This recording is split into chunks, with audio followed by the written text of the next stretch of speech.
students, welcome back to class. Good morning. I hope you're all doing well. आवाज आ रही है तो please let me know. Good morning. Good morning. Good morning. चलिए. Now in our previous lecture, I had told you that we'll be talking about Jahangir, Shah Jahan, and Aurangzeb. So beginning with Jahangir. Period of his reign 1605 to 1628. What do we need to talk about? His Rajput policy,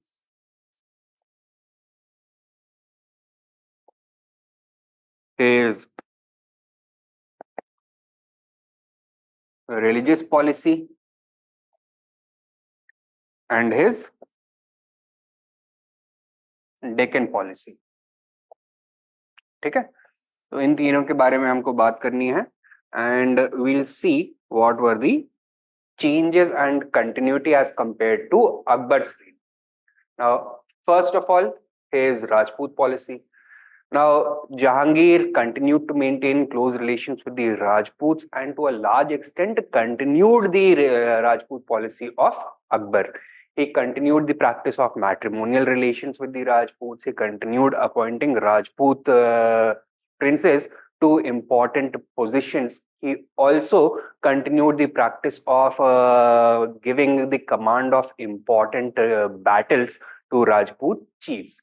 But there was one major departure that he made from Akbar's period, and that was that while Akbar had preferred the Kachwaha Rajputs of Amer, Jahangir had preferred not to maintain very close relations with them. In fact, there was a sense of antagonism between Jahangir and the Kachwahas because the Kachwahas had opposed Jahangir's bid for succession.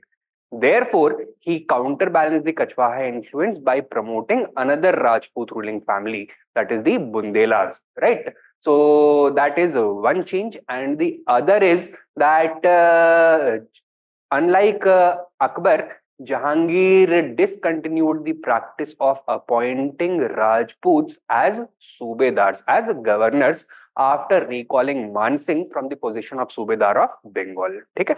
तो largely same policy continue किया है with some minor changes. So very quickly let us write this down. Give the heading Jahangir and under that Rajput policy. लिखो Jahangir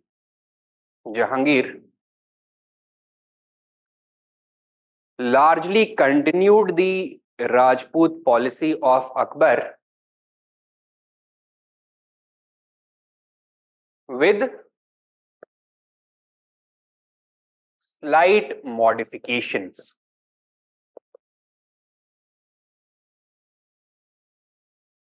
With slight modifications. Write down next point. He continued the practice of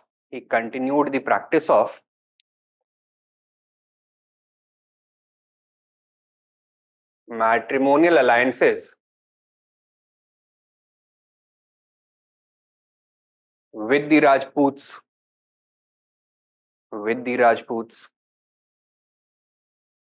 Next point.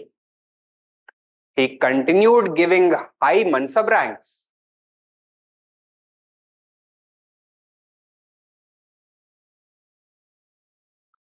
and assigning Watan Jagirs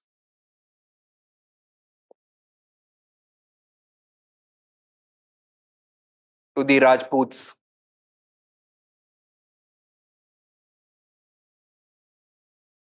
Next point. He continued to recognize their internal autonomy.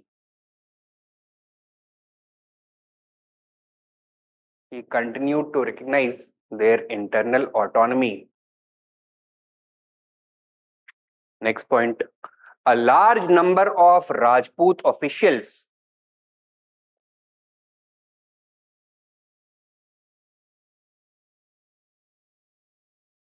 continued to hold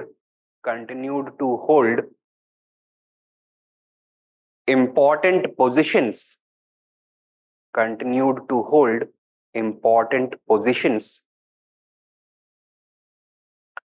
within the Mughal army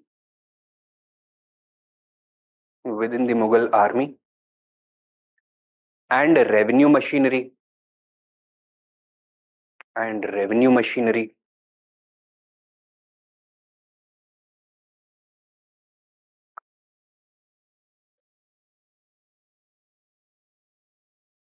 Rajputs were also given the command of important military campaigns.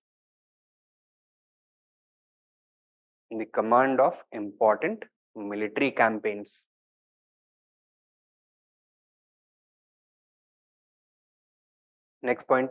However, Jahangir's Rajput policy made a departure from Akbar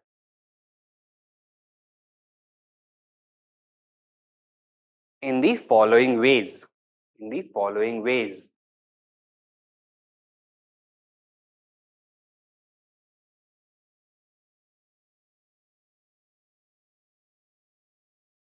Write down sub points. Number 1, after recalling Man Singh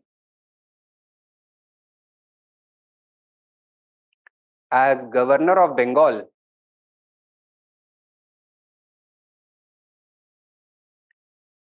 in 1607,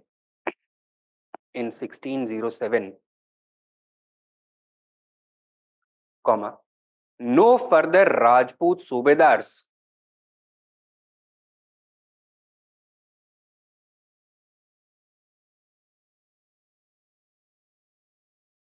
were appointed by him.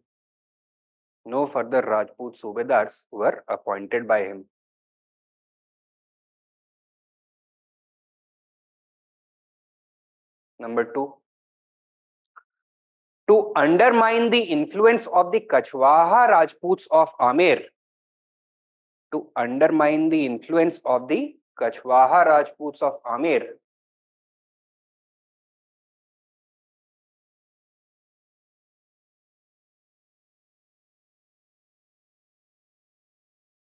He counterbalanced them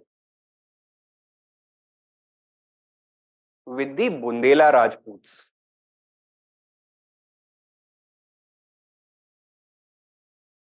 of Orchha, Bundelkhand में. ठीक है, Bundela Rajputs of Orchha. Clear?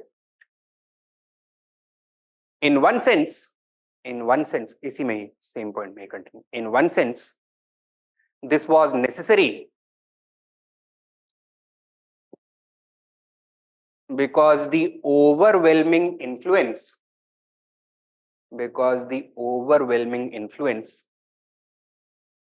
of the Kachwahas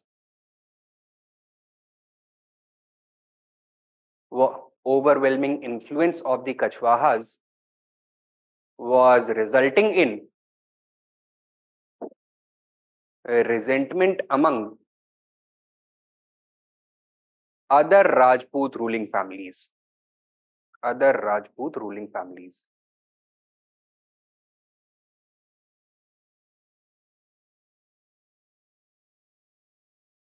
ठीक है? Is this clear? So largely continuation, slight departure in the Rajput policy. Next, क्या है? Religious policy.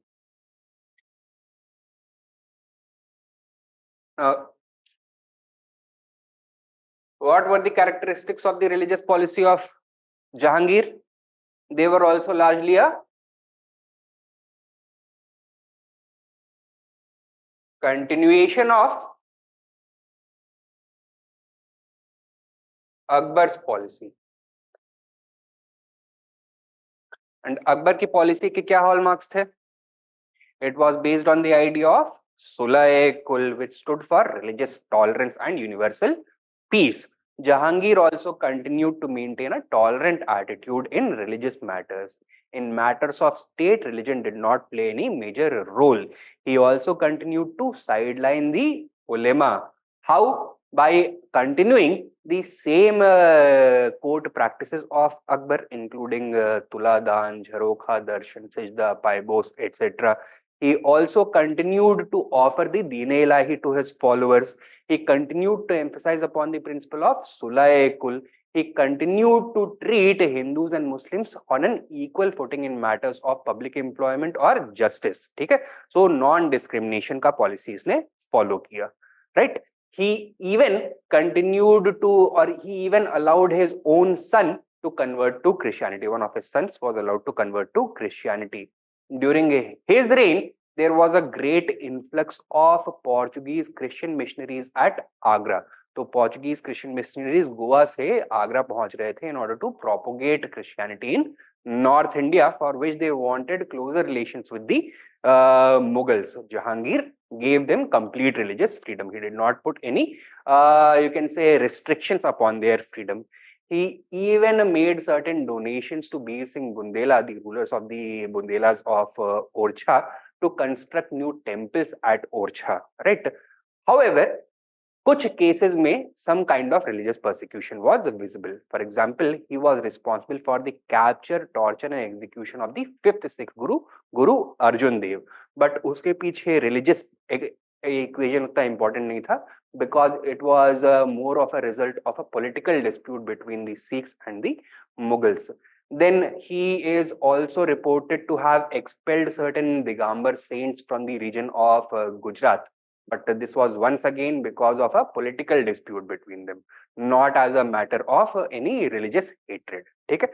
So largely continuation of Akbar's religious policy, liberal policy.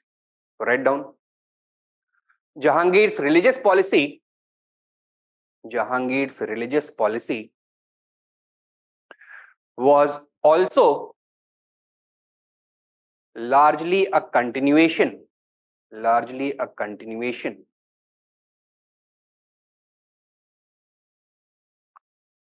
of Akbar's policy.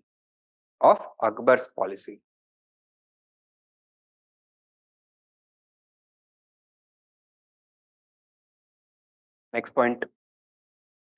Based on the principle of Sulh-e-Kul,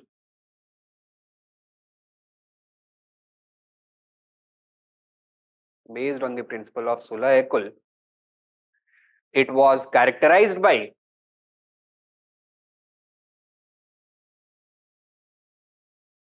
religious tolerance, freedom, and non-discrimination.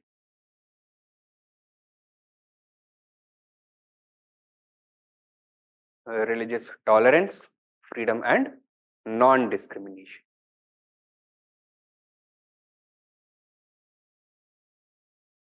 Next point. Jahangir continued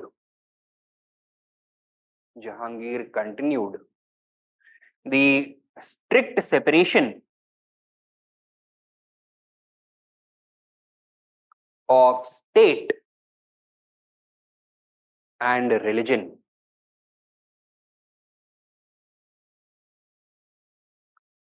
Full stop. The ulemas were not allowed to dictate state policy.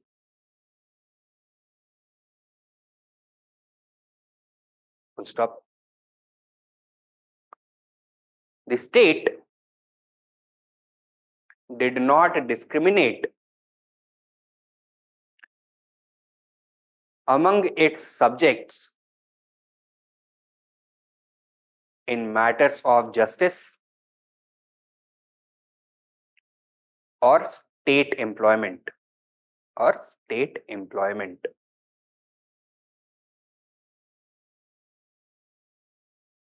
Next point.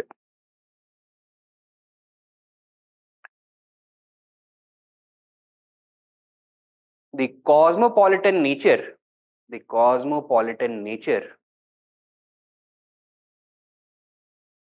of Akbar's court was further enriched due to the influx of a large number of Christian missionaries during Jahangir's reign.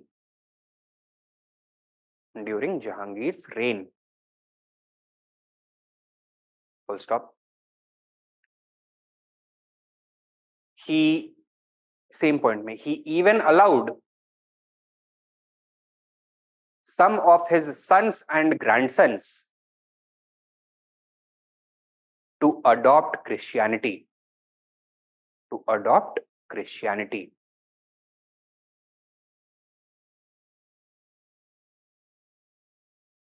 Next point. While Jahangir continued to patronize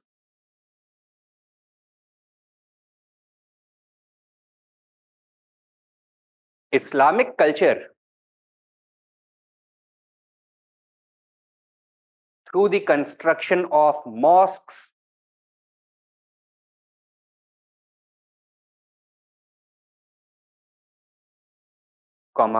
endowment of Sufi dargahs,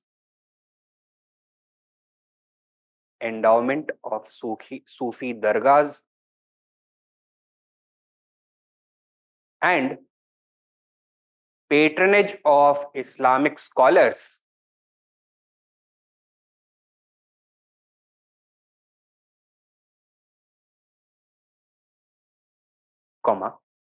he also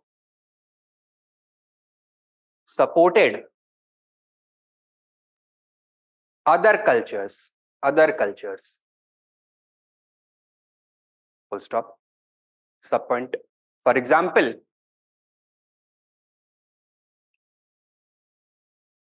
he made a large grant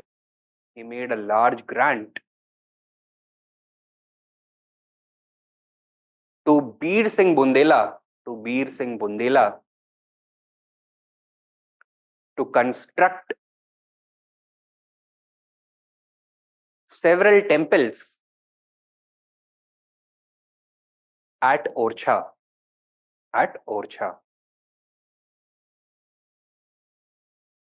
ठीक है?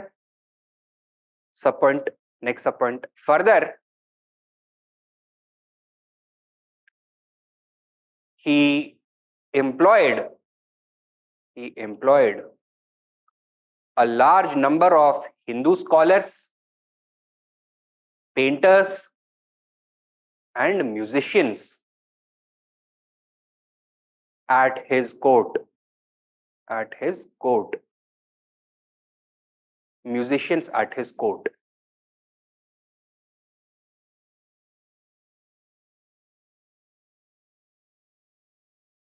ठीक है?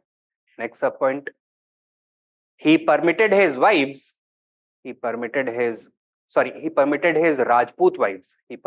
Rajput wives to freely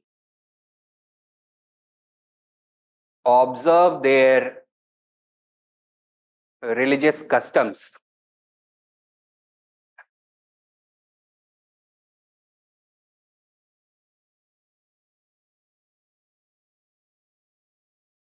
Next main point. However, on some occasions,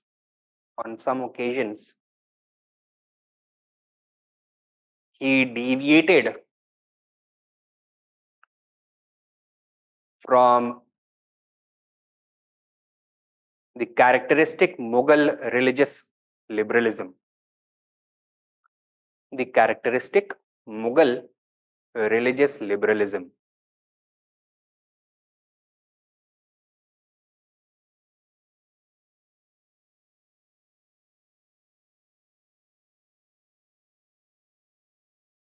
सब points में लिख सकते हो.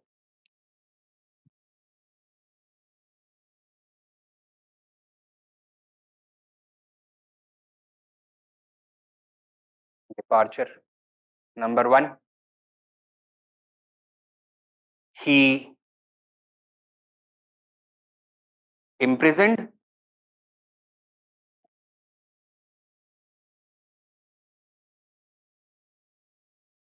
tortured and executed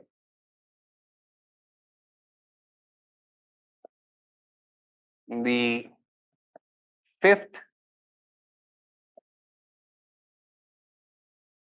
Sikh Guru, Guru Arjan Dev.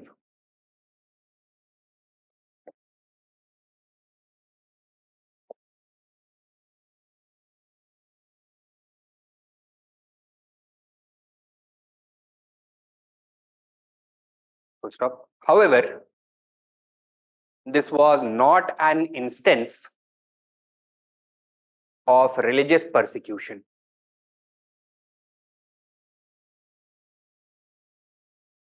Instance of religious persecution.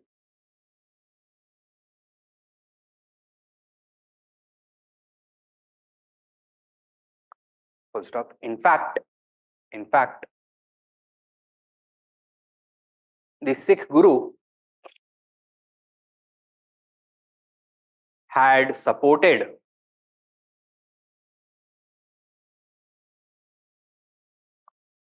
Prince Khusro,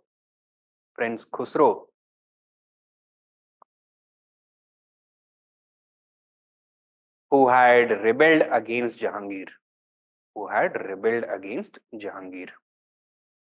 ठीक है. So one of Jahangir's sons, Prince Khusro, he had rebelled against Jahangir, and once he was defeated, he had escaped towards Punjab, where he was provided shelter and aid by the fifth Sikh Guru. And with the Sikh help, Khusro was planning to make a return to Delhi, Agra, in order to challenge his father once again. So that was the occasion for the conflict between the Sikhs and the Mughals for the first time. Now, the rebellion was once again suppressed. Both Khusro as well as Arjan Dev were captured. Khusro was also imprisoned. He was also tortured. In fact, he was even blinded. तो दोनों आंखें खुसरो की फुड़वा दी जहांगीर ने. The Sikh Guru, on the other hand, was executed. So it was not an instance of religious persecution. Rather, it was a political move. Right. Second,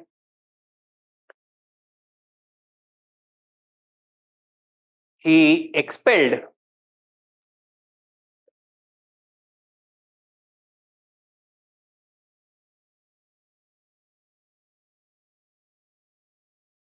Digambar saints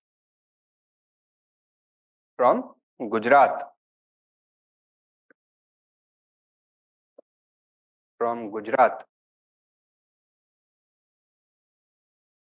Because of their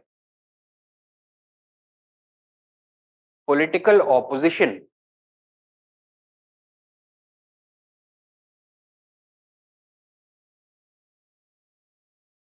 to local Mughal officials.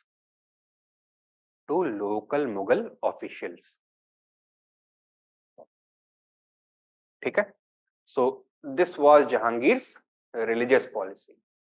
बचा क्या? The Deccan policy. Right. Now, the first time that the Mughals entered the Deccan region was during the reign of Akbar himself. Akbar ने क्या किया था? He had crossed the Vindhyas and snatched Berar and Balaghat from Ahmednagar. This had led to a conflict between Ahmednagar and the other Deccani sultanates with the Mughals, at the end of which Akbar ended up swallowing the region of northern Deccan, that is Khandesh. ठीक है. तो बेरार, बालाघाट और खानदेश वाला जो reason था, that was reorganized into a single सूबा, into a single province by Akbar, और इसको बोल दिया गया the Deccan. Right? Now, Jahangir wanted to maintain the status quo. He wanted to preserve the Mughal territories in the Deccan region, but he did not want any new territories. Okay? Now, initially, for the first 7 or 8 years, he was successful in doing this. However, the situation changed when in Ahmednagar, a new ruler emerged. He was not the ruler, he was the de facto ruler, although we can say. He was serving as the prime minister of Ahmednagar. His name was Malik Ambar.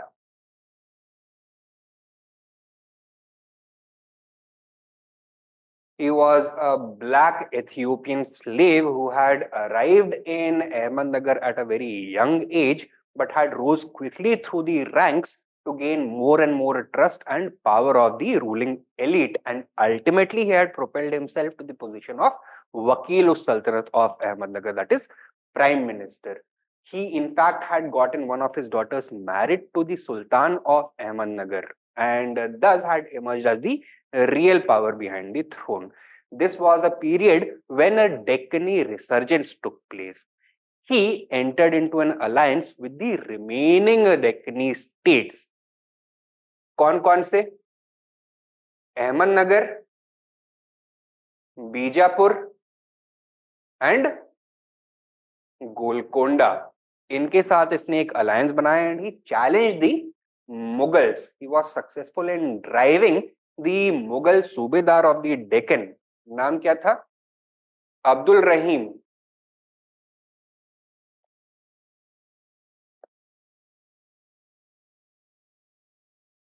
खाना out of the Deccan. Now, this was against the Mughal imperial interests and against Jahangir's policy of maintaining a status quo. And this resulted in the revival of Mughal conflict against the Deccani powers. Right? किसको assign किया गया responsibility to restore Mughal authority in the Deccan region? The new governor of the Deccan, that is Shah jahan. उस समय इसको शाहजहां नहीं बोलते थे. He was known as Prince Khurram. So he was given the position of the next Mughal Subedar of the Deccan, and he was tasked with repelling the Deccani influence from the Mughal province of Deccan. Shah Jahan was successful in doing this, or in fact I should say Khurram was successful in doing this, and for this he was rewarded with a new title. तो जहांगीर ने इनाम में इसको ये title दे दिया शाहजहां का. ठीक है.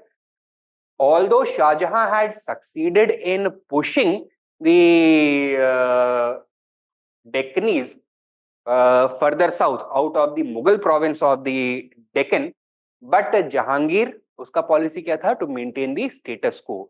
He did not look for any further conquests. He was satisfied with the region that they had already been occupying since the time of Akbar.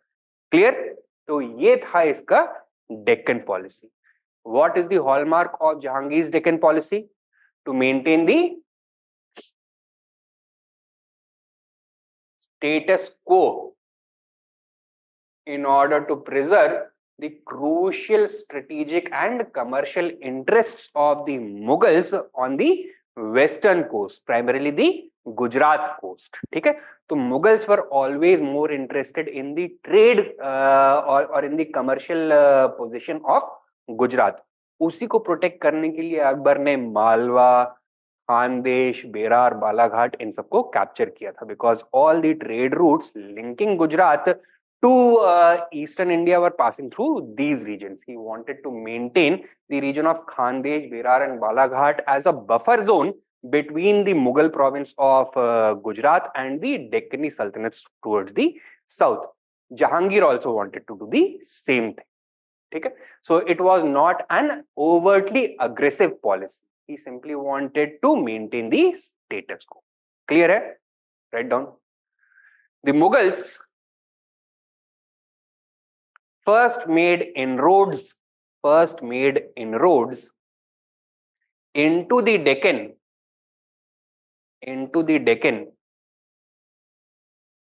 during the period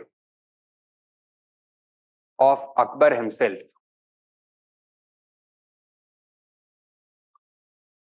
who had snatched Berar and Balaghat, followed by Khandesh. Berar and Balaghat, followed by Khandesh.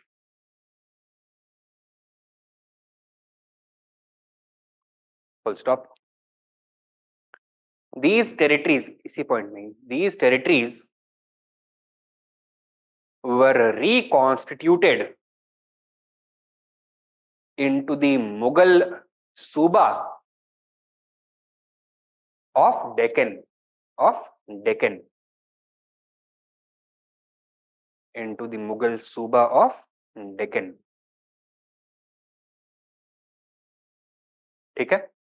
Next point लिखो. Jahangir did not have any further ambitions in the south.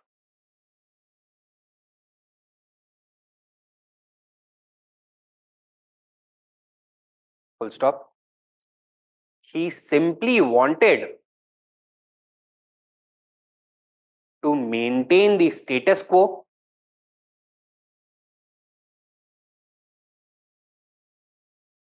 and preserve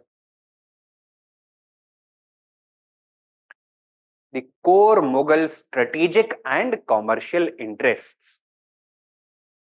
The core Mughal strategic and commercial interests.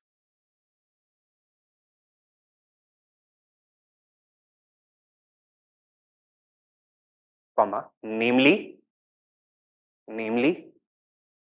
1 and 2 लिख लो सब point में. Number 1, protect the Gujarat coast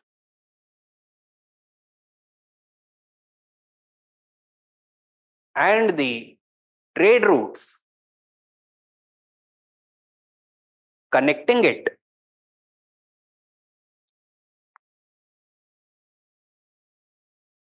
to the rest of Hindustan.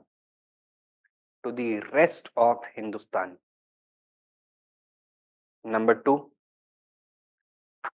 maintain the Deccan Suba as a buffer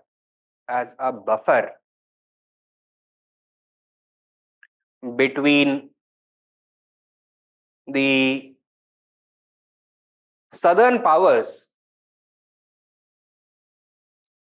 and Gujarat.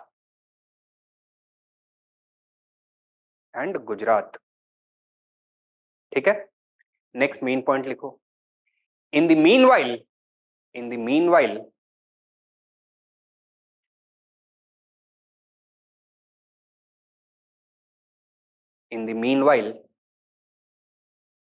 comma, Malik Ambar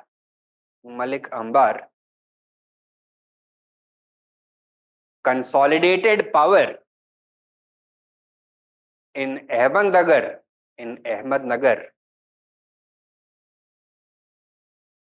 and created a powerful alliance with the rulers of Bijapur and Golconda.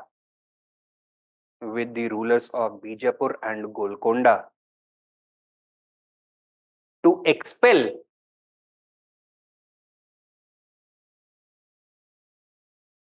the Deccan Subedar, the Mughal Deccan Subedar, the Mughal Deccan Subedar Abdul Rahim Khan-e-Khanan. Abdul Rahim Khan-e-Khanan.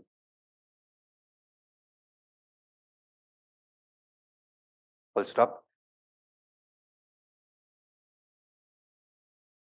Next point. Prince Khurram was dispatched to suppress the revolt.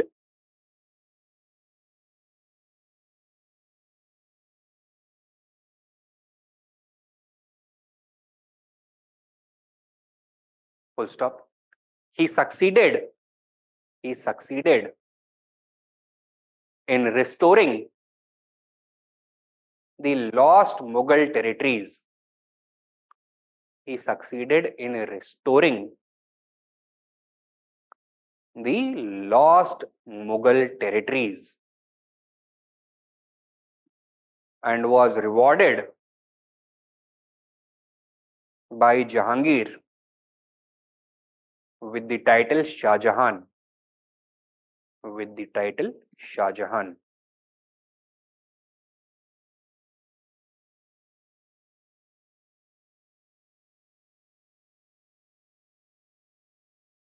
Okay. Next point. But even with the Deccani powers,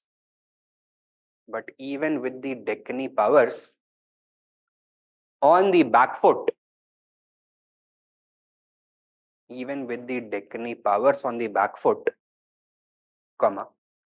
Jahangir did not pursue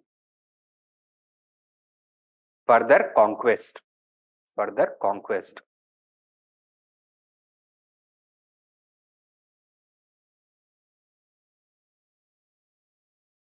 Nor did he demand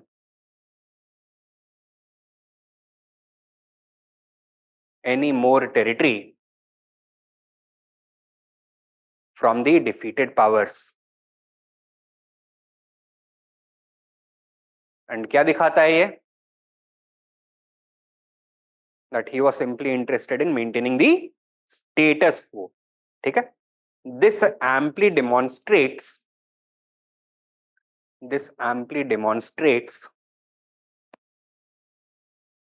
Jahangir's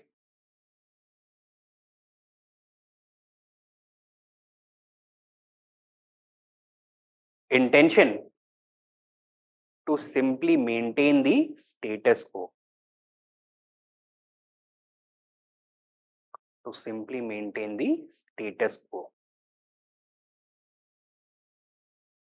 ठीक है? तो ये हो गया जहांगीर का Rajput religious and Deccan policy. On the whole, what can be said about Jahangir? That in most cases he continued the policy of Akbar with certain minor deviations or departures. ठीक है? Next ruler कौन है?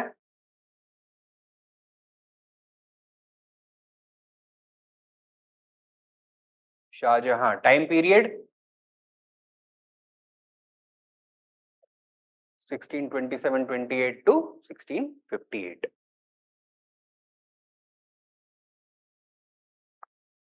राइट. वंस अगेन हमें क्या क्या देखना है? Shah Jahan Rajput policy,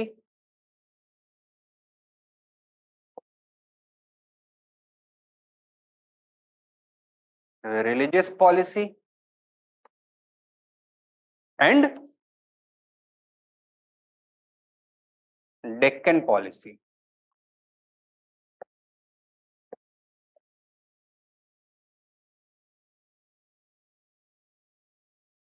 ठीक है. नाउ फर्स्टली राजपूत पॉलिसी में what are we going to see? More of continuity और more of departure? largely continue करेगा policy towards the Rajputs, but with some more departure.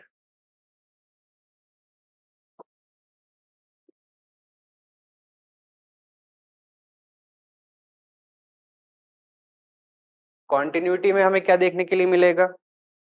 First of all, Rajputs would continue to enjoy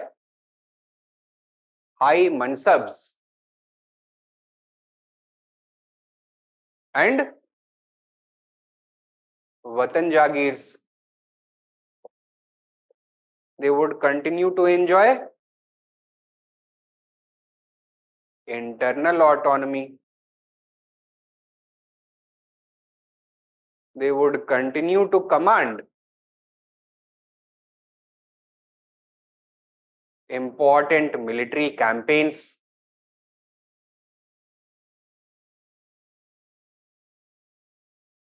In fact, the number of Rajput Mansabdars would only increase both in absolute terms as well as in proportion within the entire Mansabdari. The number of common Rajput officials, especially in civil administration, primarily revenue administration, that would also continue to increase. However, some departures were also visible. क्या देखने के लिए मिलेगा?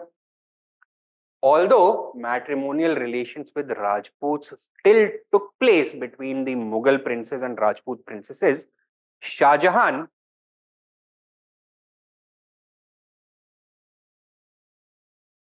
was not in favor of them. He began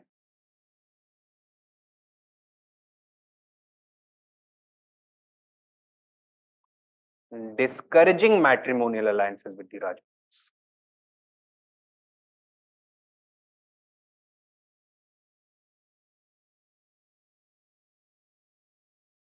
Secondly, the practice of appointing Rajputs as Mughal Subedars, which was very common during Akbar's period, had been discontinued by Jahangir. It continued to remain discontinued under Shah Jahan also. So, no Rajput Subedars were visible during Shah Jahan's reign either. ठीक है? तो largely it is a continuation of Akbar's Rajput policy, but with even more departures as compared to Jahangir. Major departure क्या देखने के लिए मिला है? Shahjahan began discouraging matrimonial relations with the Rajputs. तो जल्दी से इसको लिख लो. Shahjahan's Rajput policy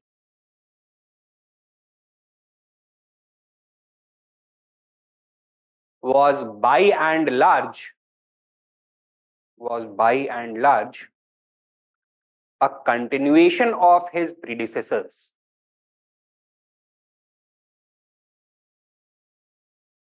A continuation of his predecessors. Sub points लिखो. Rajputs continued to enjoy high mansab ranks, Watan Jagirs, and internal autonomy. High mansab ranks, Watan Jagirs, and internal autonomy.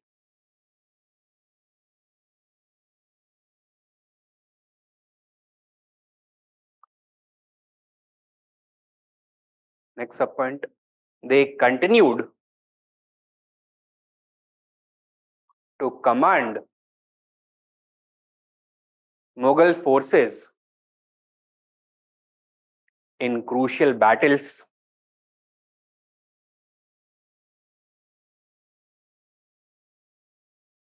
In fact, both the number and proportion of Rajput Mansabdars increased considerably under Shah Jahan.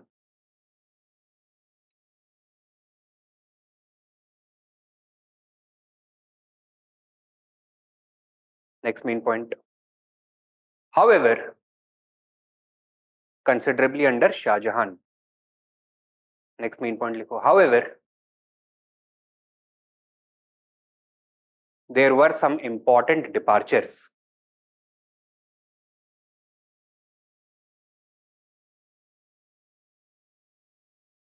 Number one, Shah Jahan did not appoint any Rajput Subedar during his entire reign.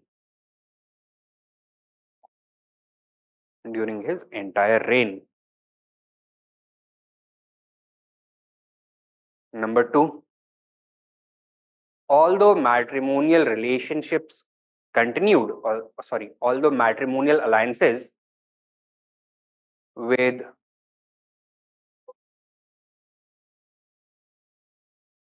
Rajputs continued, Shah Jahan began discouraging them.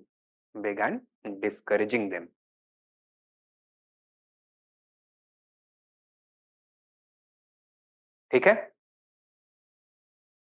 So this was the Rajput policy of Shah Jahan. Next क्या देखना है? Shah Jahan's religious policy. ठीक है? Once again, what are we going to see? Change and continuity. सबसे पहले देखते हैं change.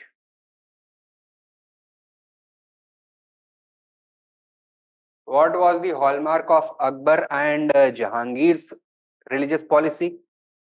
Religious liberalism, toleration, the idea of Sulai, Kul, Dine Laega practice, etc.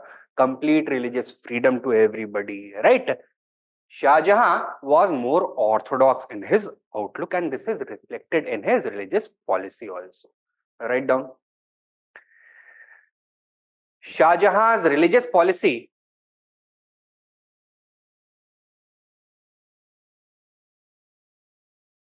marked a significant departure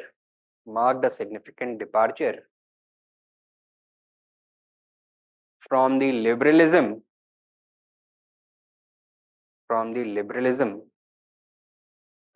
of Akbar and Jahangir.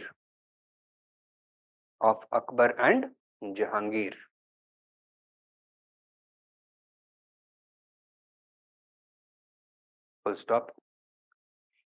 He displayed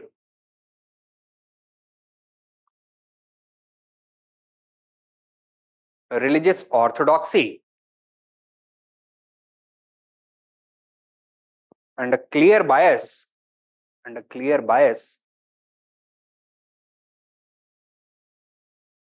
in favor of Islam.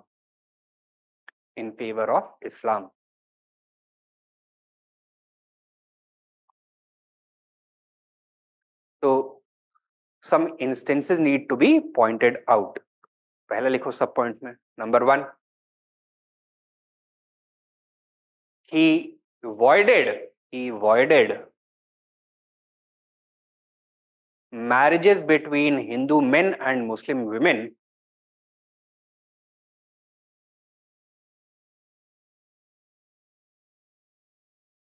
he avoided or nullified marriages between Hindu men and Muslim women in Kashmir unless they were performed again unless they were performed again according to Islamic rituals. According to Islamic rituals. ठीक है, तो clearly ये क्या कोशिश थी? To spread Islam in Kashmir. Now, one way that Islam was spread in India was through the institution of marriage. Generally, equation ये होता था that Muslim men were married to Hindu women, and both the women and the children of these marriages would be Muslim in the future, right? However, in Kashmir, a unique situation had emerged where a large number of Hindu men had also started taking Muslim wives. Now, these men did not convert to Islam. In fact, in most cases, although conversion formally नहीं होता था, but Muslim women were living in accordance with Hindu customs, Hindu rituals, and the next generations were all Hindus. So this had resulted in the reversal of that equation. Instead of Islam being propagated, Hinduism was being propagated in Kashmir through the institution of marriage. To discourage this, इसने ये बोला कि अब जितनी भी ऐसी शादियां हुई हैं जहां पे मैन हिंदू है और वुमेन मुस्लिम है, वो सारी की सारी नल एंड वॉइड है, और अगर लेजिटिमेसी चाहिए so convert to Islam and then reperform the marriage in accordance with Islamic rituals. ठीक है, तो this was one instance. Next right, he also destroyed certain temples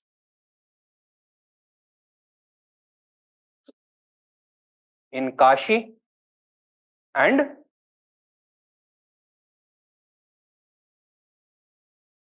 Bundelkhand. He also destroyed certain temples in Kashi and Bundelkhand. ठीक है. Third, he tried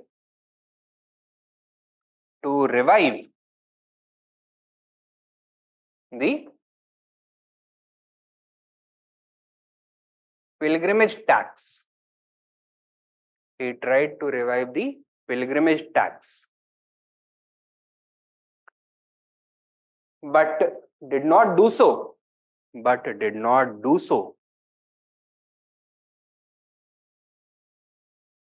On the advice of a prominent saint from Mathura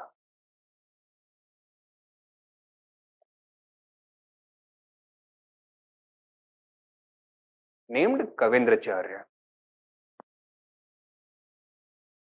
Kavindracharya explained to him that doing this would result in political opposition and resentment, which the Mughals never wanted. ठीक है, so plan तो किया था, paper पे आ भी गया था वापस pilgrimage tax, but it was never implemented because of its potential political, you can say, backlash.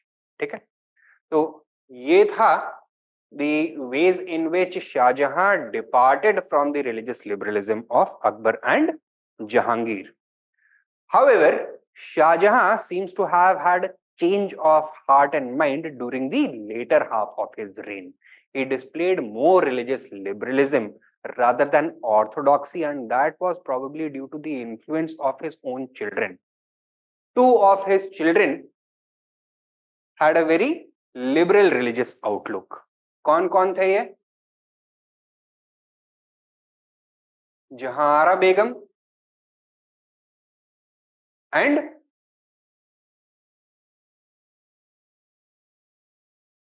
Dara Shikoh. ठीक है, and it was under their influence that his orthodoxy seems to have softened, and he also started to display the same kind of religious liberalism as had been displayed by Akbar and Jahangir. That means giving equal patronage to all religions, observing complete religious freedom, etc. ठीक है, write down next main point. During the later phase of his life,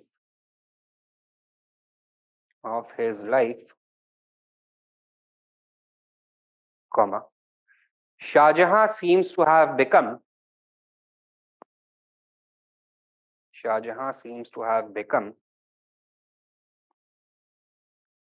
more tolerant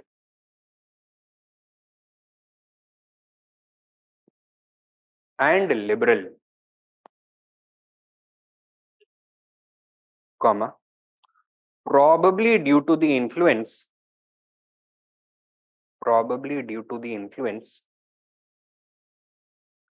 of his children such as Jahara Begum and Dara Shikoh.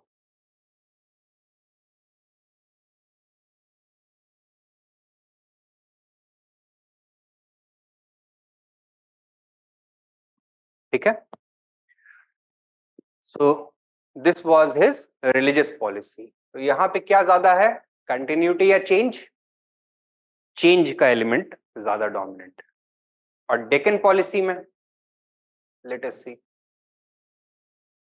Now, Shah Jahan even before he became the Mughal emperor had been serving as Subedar of the Deccan.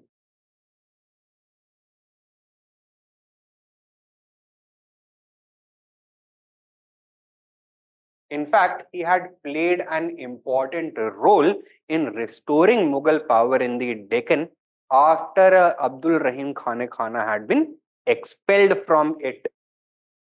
And therefore, he understood very well the political situation in the Deccan region. He also understood the importance of maintaining the status quo in the Deccan region, right? However, यहाँ पे equation थोड़ा change हो रहा था धीरे धीरे.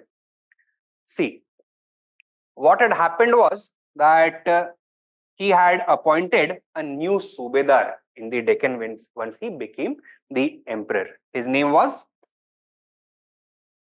Shah jahan Lodi.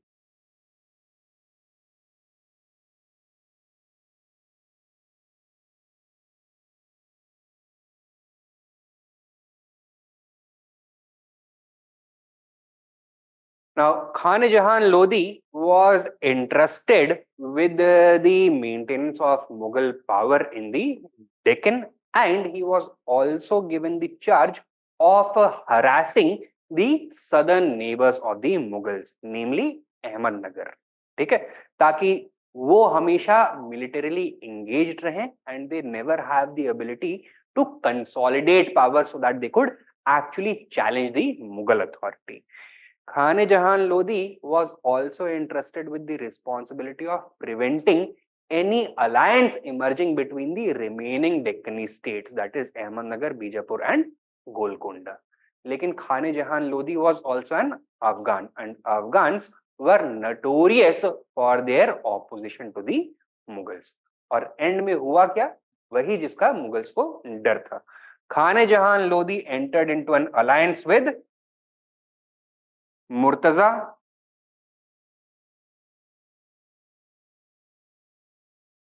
Nizam Shah of Ahmednagar,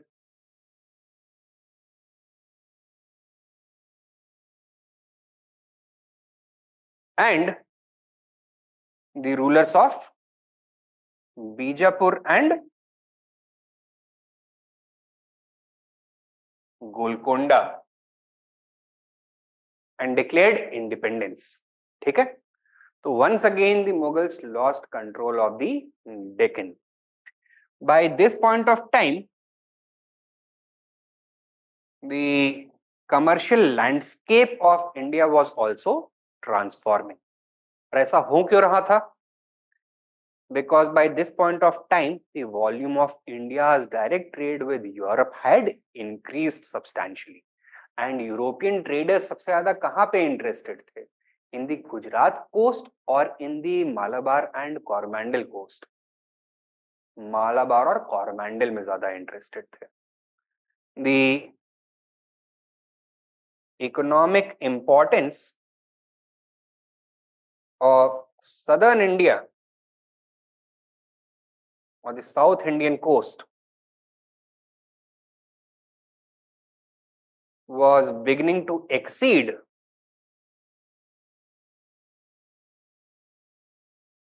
the Gujarat coast.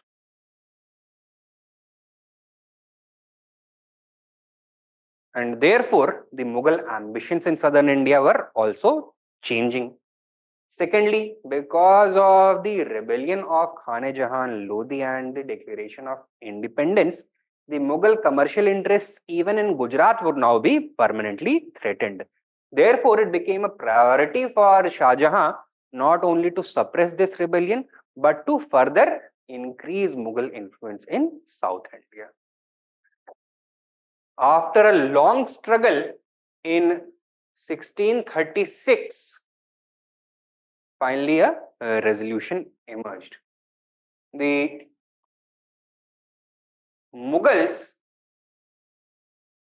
emerged victorious.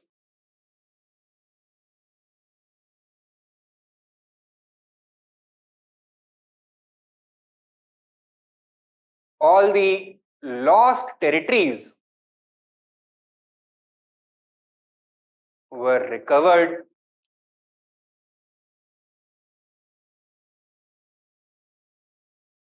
Further conquest of Ahmednagar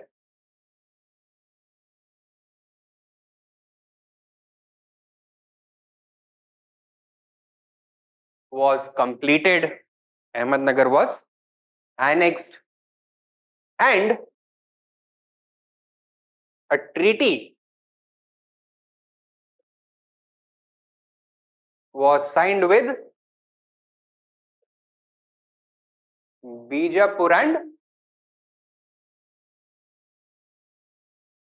Golconda.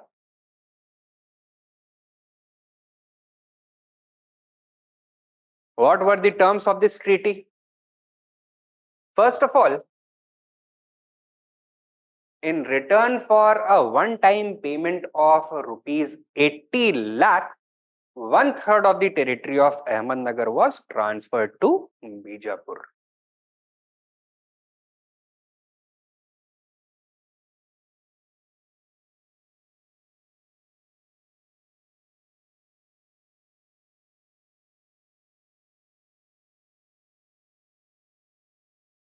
Okay. Secondly,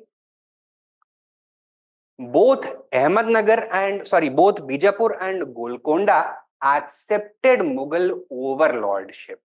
Okay.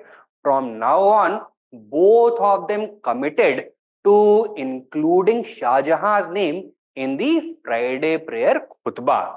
They also agreed to inscribe Shah Jahan's name on their own coins. So,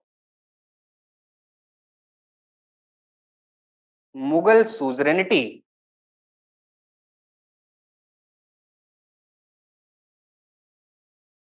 was accepted by both Bijapur and Golconda. Thank you, sir. Okay. And thirdly, Bijapur and Golconda were given the right to expand their territory, but no longer towards the north, only towards the south, at the cost of the local Nayakas who had consolidated power over there. Nayakas, you remember, they were the remnants of the Vijayanagar Empire. In the deep south, they were the ones who were holding power. So Bijapur and Golconda were given the right by the Mughals to expand at the cost of the Nayakas towards the south, and जो भी gains होंगे उसका एक clear formula बताया गया that what ever territory new territory was gained, one third of it would go to Golconda and 2/3 of it would go to Bijapur.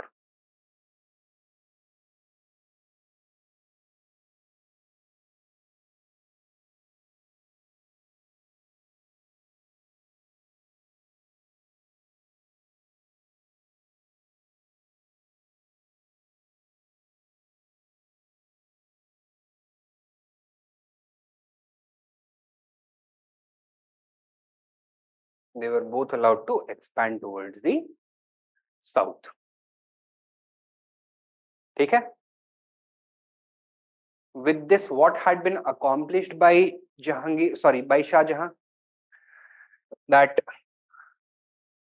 firstly, the Mughal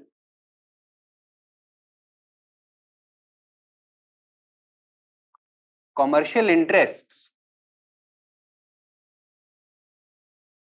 in the Konkan region, they had been protected. Secondly,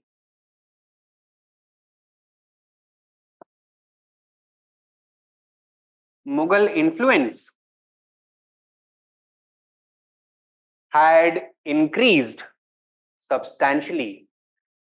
Indirect control over Bijapur and Golconda was now consolidated. Thirdly, this treaty with Bijapur and Golconda also had a commercial element. So it also included a commercial agreement between the Mughals and Bijapur and Golconda. This allowed the Mughal traders to access the lucrative ports located on the Malabar and Coromandel coast.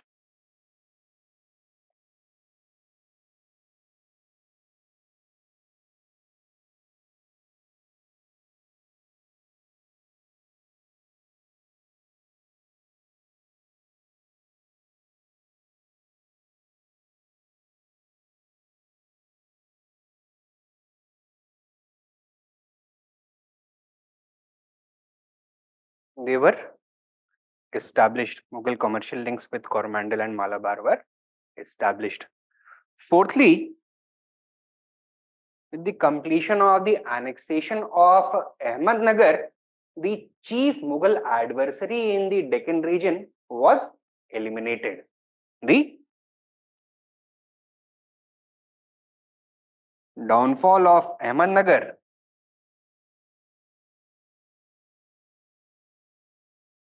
prepared the stage for further Mughal expansion in the south.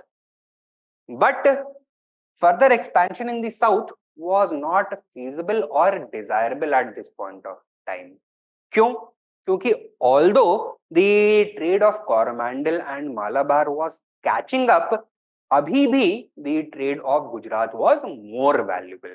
So once Malabar and Coromandel coast trade becomes more valuable, तभी direct control feasible या desirable होगा. अभी क्या जरूरी है? That the most strategic and commercially valuable areas of Ahmednagar, they should become part of the Mughal Empire, but the less productive areas, the hinterland areas, dry land areas, they would simply add to the Mughal administrative burden. So that is not desirable. तो उसको क्या किया गया? They were given to Bijapur. ठीक है, कि आप ये लेस प्रोडक्टिव एरियाज को लीजिए, आपका सरदर्द होगा आगे से. ठीक है. So the Mughals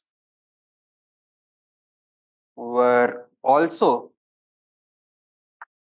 able to minimize their administrative costs. अब ये अग्रीमेंट कब हुआ है?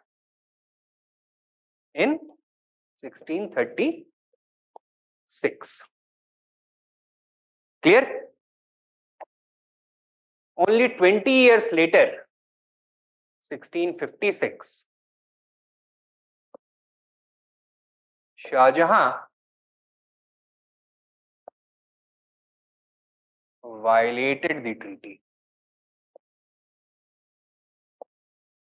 Why? Because by this point of time, it made commercial sense for him to do so. Now, although the rulers of Bijapur and Golconda had accepted Mughal overlordship, they still continued to enjoy complete autonomy in all other matters. And they were also not providing sufficient access to the Malabar and Coromandel trade to Mughal traders. Okay? And therefore, it was important for the Mughals to make a direct approach in this region, to have direct control of this region. It is also important to note that by the second half of the 17th century, the trade of the Coromandel coast alone was 4 times the volume of the whole of Gujarat trade. Okay? So it was at least 4 times as valuable. So the Mughals needed that for continued growth, continued survival. Shah Jahan violated the treaty, and the Subedar of the Deccan, Aurangzeb, was now given the responsibility of annexing more and more territory. Aurangzeb began the process of further Mughal conquest.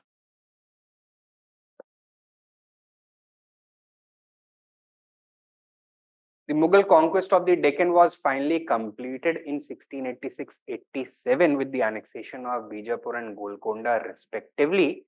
But on the whole, the conquest of the Deccan in the long run proved to be more harmful rather than useful for the Mughals. एक situation emerge हुआ known as the Deccani ulcer. अभी तक क्या हो रहा था, that the Mughals were able to maintain Bijapur and Golconda as a buffer between themselves and the local Marathas. लेकिन अब जब बीजापुर एंड गोलकोंडा गायब हो गए, so now direct confrontation started taking place between the Mughals and the Marathas. And between Bijapur and Golconda के जो states and the Marathas were more dangerous to the Mughals क्योंकि वो वहां के ही लोग थे. They were deeply entrenched and political consciousness उनमें emerge हो रहा था. So that is why a powerful popular political movement of regional consolidation against imperial oppression began in the Maratha region, and formation of the Maratha state also took place during the second half of the 17th century itself. Okay? So that is why in the long run, the conquest of the Deccan was more harmful for the Mughals rather than useful. Usually, Aurangzeb is the one who is blamed for this. Although Aurangzeb cannot be completely absolved of the responsibility for the Deccani crisis, but ये crisis कब initiate हुआ? During the end of Shah Jahan's reign in 1656 itself, when he broke his own promise, he violated his own treaty with these rulers. Clear? तो ये था शाहजहां का Deccan policy. हमने क्या देखा है? What was it motivated primarily by? Preserving and furthering the core strategic and commercial interests of the Mughals. दो phases में हम इसको देख सकते हैं. First, that is maintaining or restoring the status quo, and second, a more aggressive policy. And what is this policy evolving in response to? It is evolving in response to the changing commercial scenario of India's trade, the Indian Ocean trade. ठीक है? So write down. Shah Jahan's Deccan policy. Shah Jahan's Deccan policy was a product of constant evolution. Was a product of constant evolution.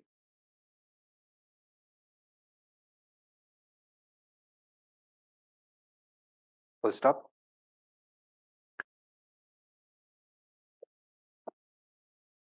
In response to the changing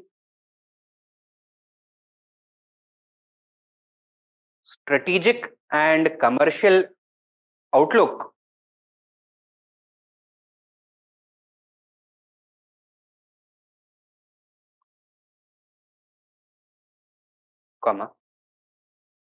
Shah Jahan modified his Deccan policy continuously.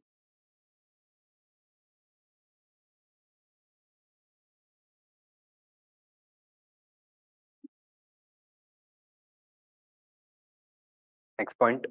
Before becoming emperor,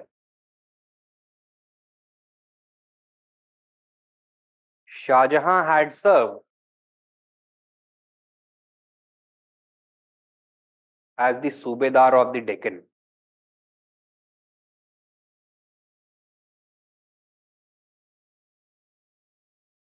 In fact,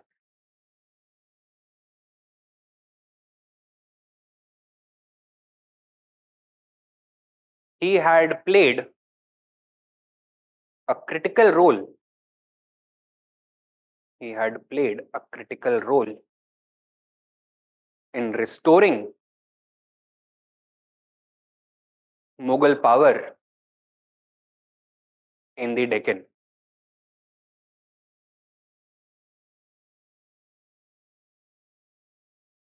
Full stop. Thus, he was well versed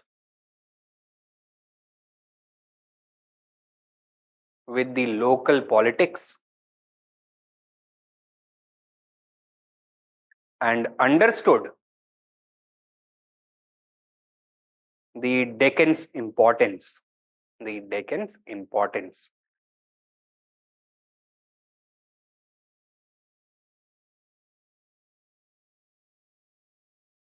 Next point. Once he rose to the throne,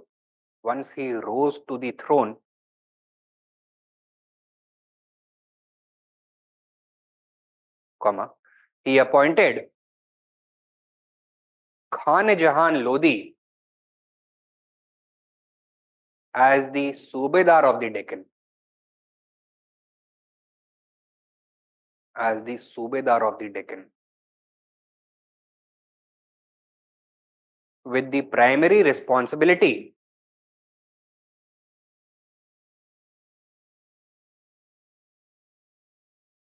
of preventing an alliance between Ahmednagar, Bijapur and Golconda.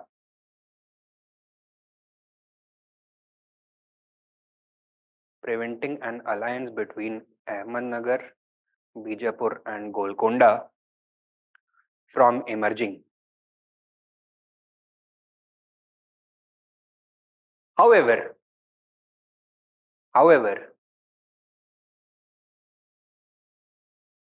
he was betrayed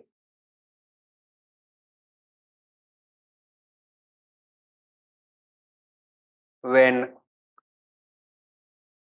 Shah jahan Lodi declared independence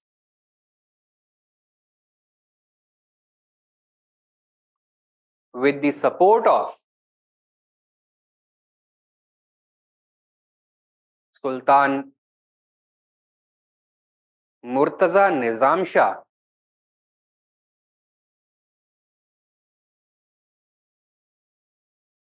of Ahmednagar.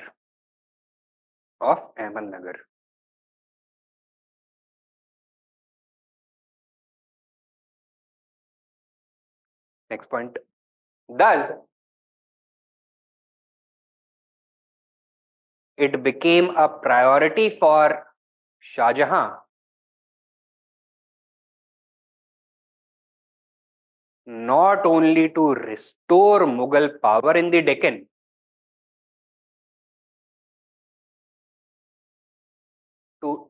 not only priority of Shah Jahan, not only to restore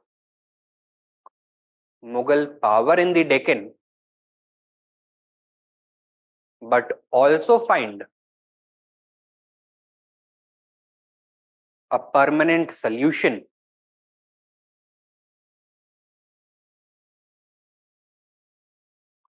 to the problem of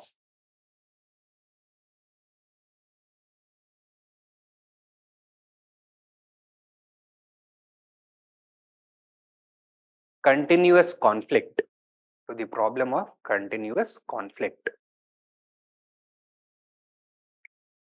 Next point.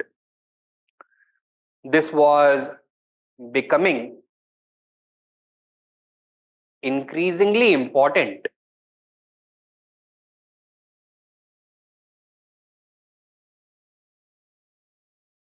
because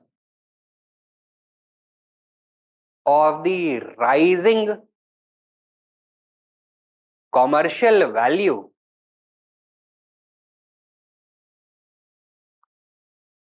of South Indian trade,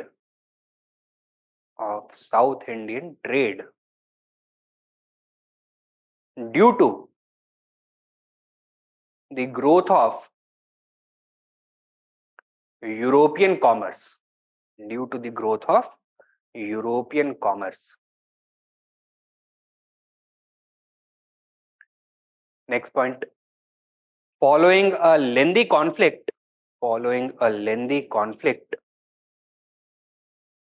comma,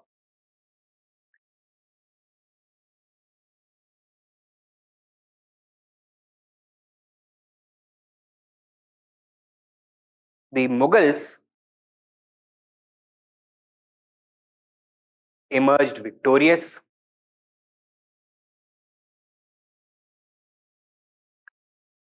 and recovered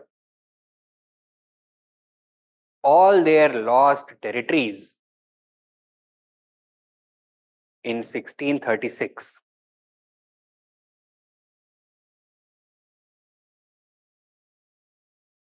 Full stop. Further, the state of Ahmednagar was also annexed.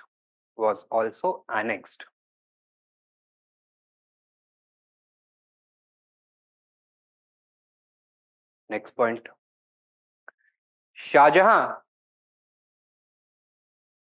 also concluded a treaty with Bijapur and Golconda.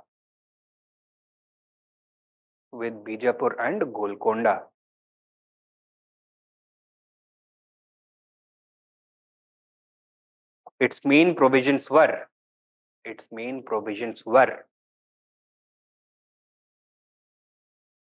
number 1,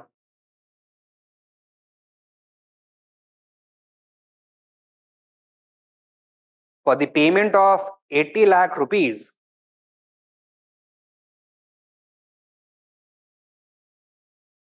comma, 1/3 of Ahmednagar's territory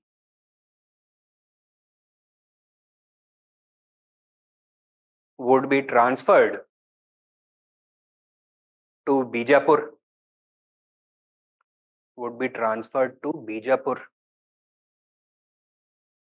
Number 2,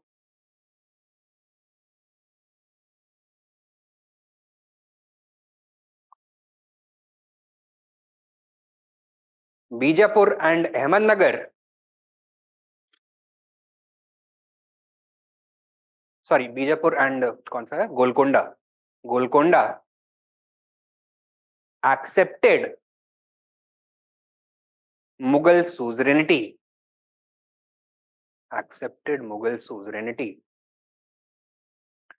and agreed to include Shah Jahan's name in the khutbah and sikka.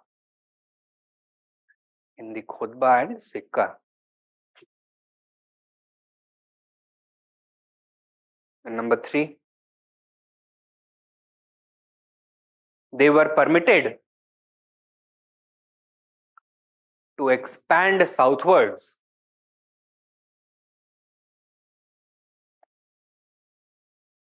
with 2/3 of any territorial gains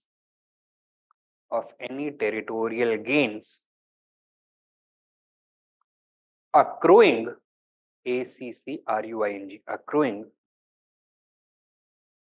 to Bijapur and 1/3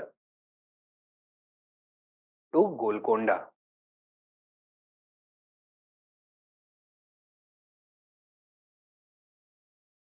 ठीक है? So these were the important provisions. Next point लिखो. Shah Jahan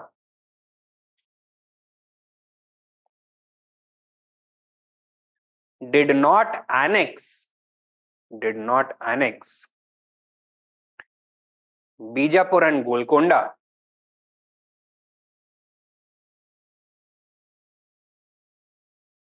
due to the following factors.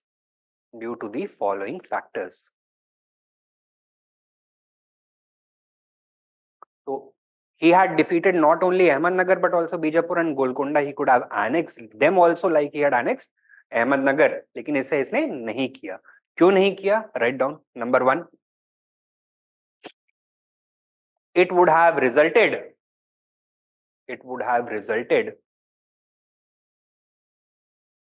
in the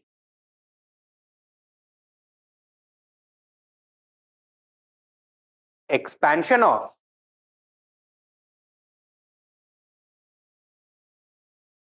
the Mansabdari system into the unproductive interior regions of the Deccan. Unproductive interior regions of the Deccan.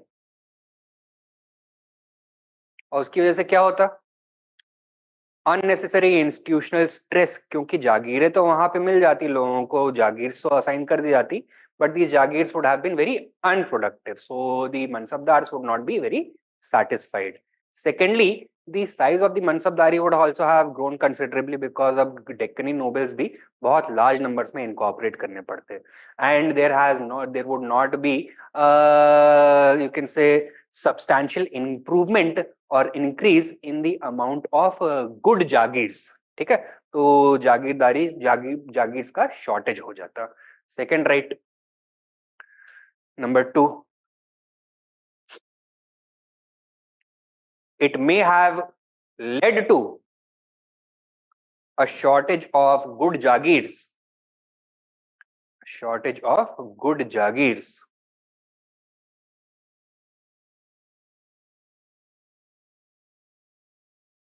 ठीक है, so once again institutional stress create होता है इसकी वजह से. और क्या reason रहा होगा? Administrative cost would also have increased, क्योंकि अभी तो ये indirect rule है, तो administrative cost would be borne by the local rulers only. Had the Mughals established direct rule, then they would have been responsible for local administration also. Thirdly, right, it would have unnecessarily increased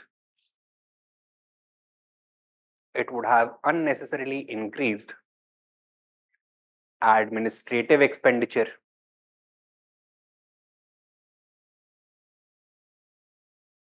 Unnecessarily increased administrative expenditure.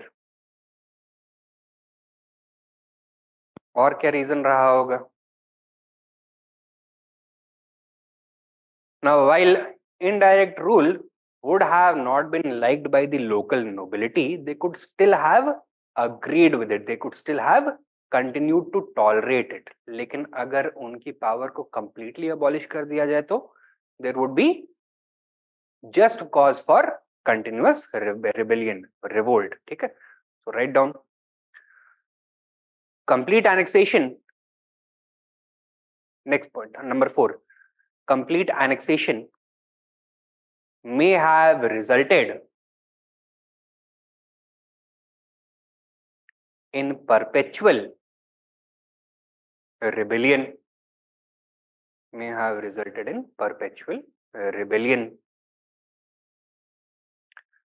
And disrupted both trade and agriculture. ठीक है, now with the conquest of any new territory, उसको peaceful बनाए रखने के लिए क्या करना पड़ेगा? वहां पे बहुत सारे सोल्जर्स बनाने पड़ेंगे, छावनियां बनानी पड़ेंगी, राइट? तो that region would have to be occupied for a long period of time militarily, especially if there is a problem of perpetual rebellion. So military costs would also have increased substantially. So write down.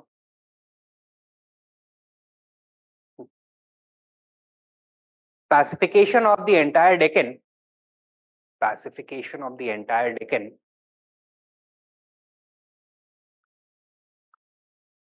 would have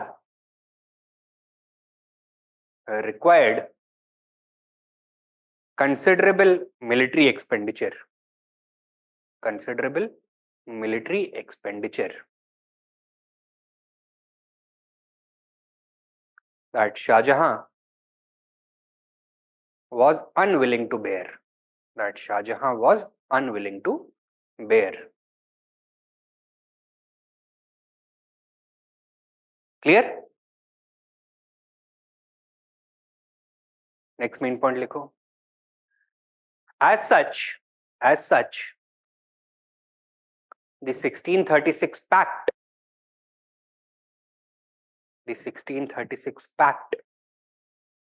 with Bijapur and Golconda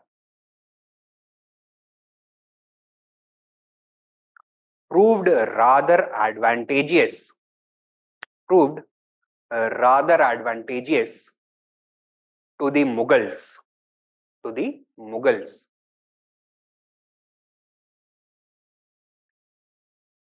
सब points में लिखो किस तरह के advantages मिले. Number 1, Mughal commercial interests both in the Gujarat as well as southern coastal regions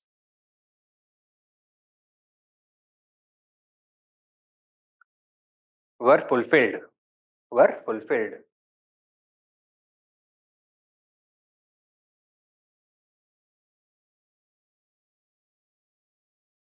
Number 2, Mughal influence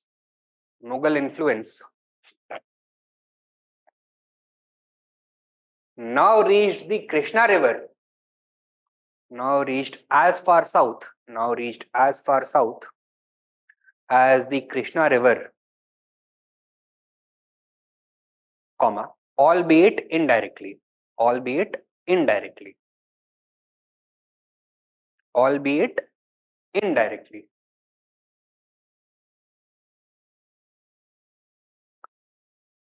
Number 3, the Mughals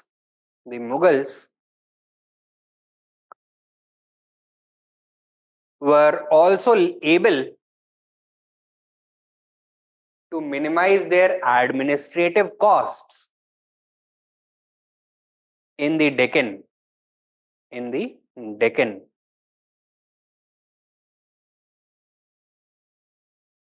number 4, the annexation of Ahmednagar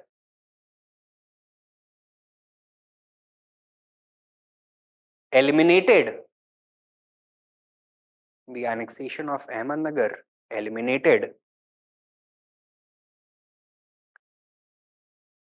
the bitterest Mughal rival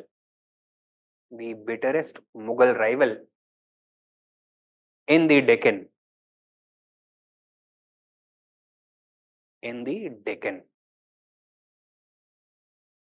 Number 5, Shah Jahan had masterfully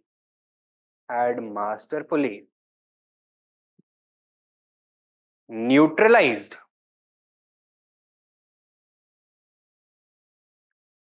further Deccani resistance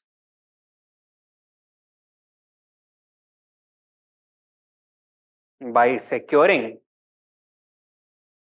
the goodwill of Bijapur and Golconda.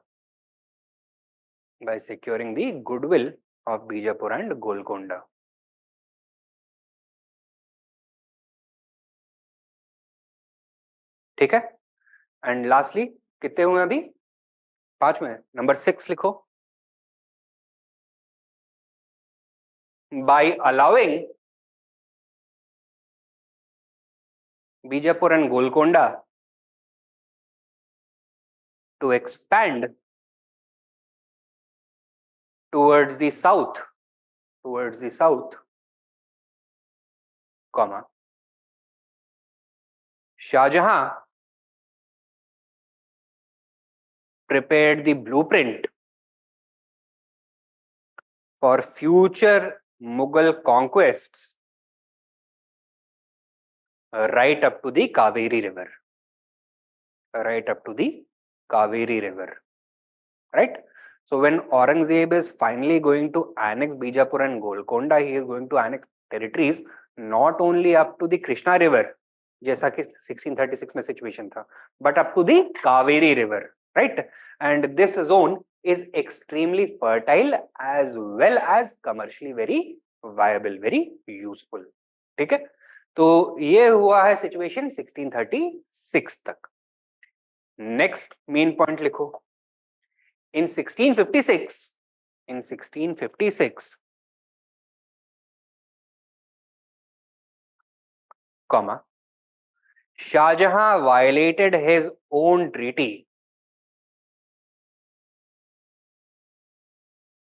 and empowered Aurangzeb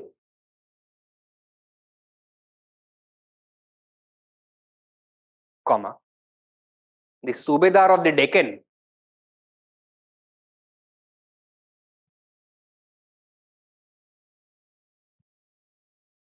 to annex some territories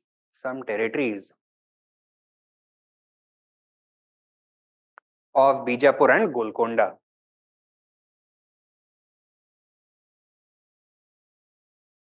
Full stop. With this, comma, political stability was destroyed once again in the Deccan. Was destroyed once again in the Deccan.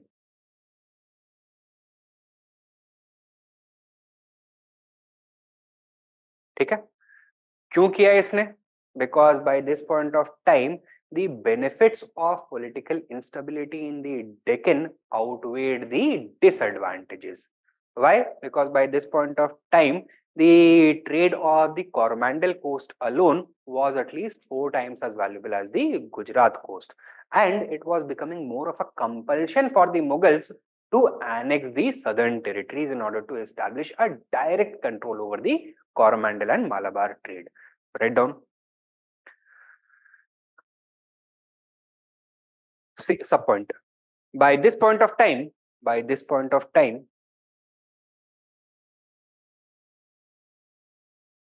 comma, the Coromandel trade had swollen to almost 4 times the volume of the Gujarat trade.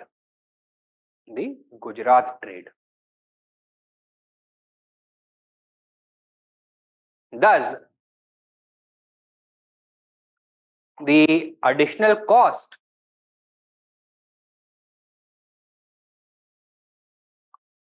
of imperial aggression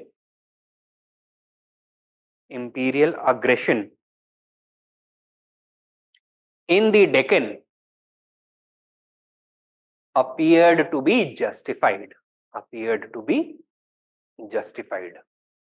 But yes, it would be very costly, लेकिन return of this investment would also be very large. ठीक है? So that was the logic behind violation of the 1636 treaty. Next point लिखो. Next main point. In the long run, however, comma, the violation of the compact would prove disastrous.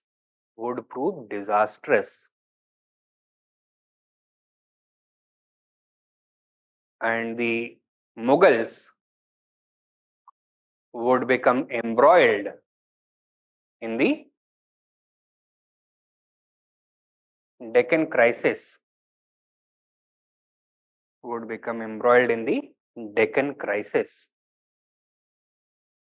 which played a significant role in their decline. ठीक है? So this was the Deccani policy of Shah Jahan.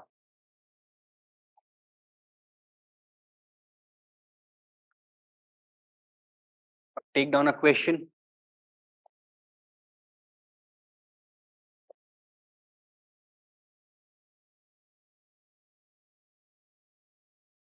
Briefly illuminate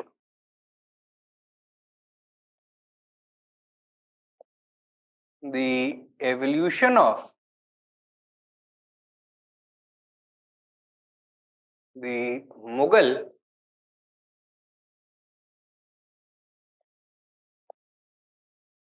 Rajput policy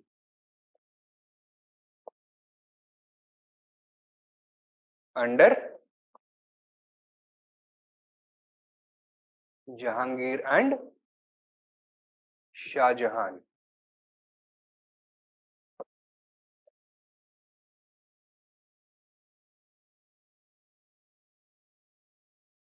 $200 words, 15 marks. ठीक है? Similarly, एक दूसरा question. Briefly illuminate the evolution of the Mughal religious policy under Jahangir and Shah Jahan. तीसरा question, the Mughal Deccan policy under Jahangir and Shah Jahan. Will you be able to address these? हो जाएगा guys?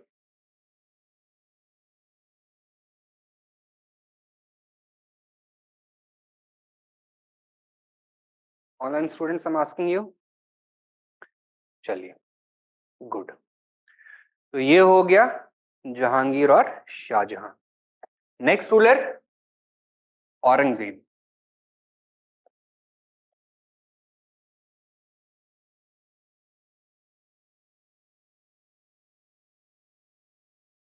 Time period क्या है?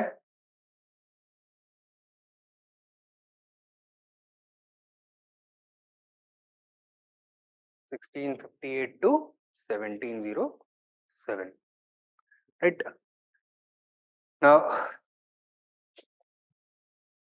once again, what are the things that we need to evaluate over here? His religious policy, Rajput policy, and the policy in the Deccan region. Aurangzeb's tenure also witnessed a large number of revolts and rebellions. So, we need to analyze their nature as well, okay, and their impact on the Mughal Empire as a whole. Now, Aurangzeb is a very controversial figure in history. And reason क्या है? Debates बहुत सारे हैं. To understand Aurangzeb, primarily there are two approaches. One is the traditional approach,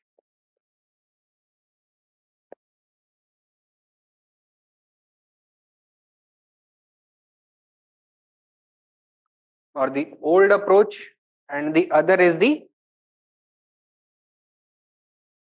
Marxist approach or the new approach.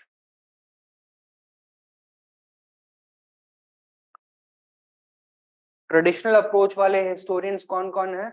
SR Sharma, Jadunath सरकार, आशीर्वादी लाल Srivastava etcetera. Right. वो क्या देखते हैं औरंगजेब में? They see the exact opposite of Akbar. ठीक है? That Akbar, who was responsible for the foundation of a strong Mughal empire because of his liberalism, because of his sagacity, because of his sage policy towards the Rajputs, Aurangzeb में उसका exact opposite देखते हैं.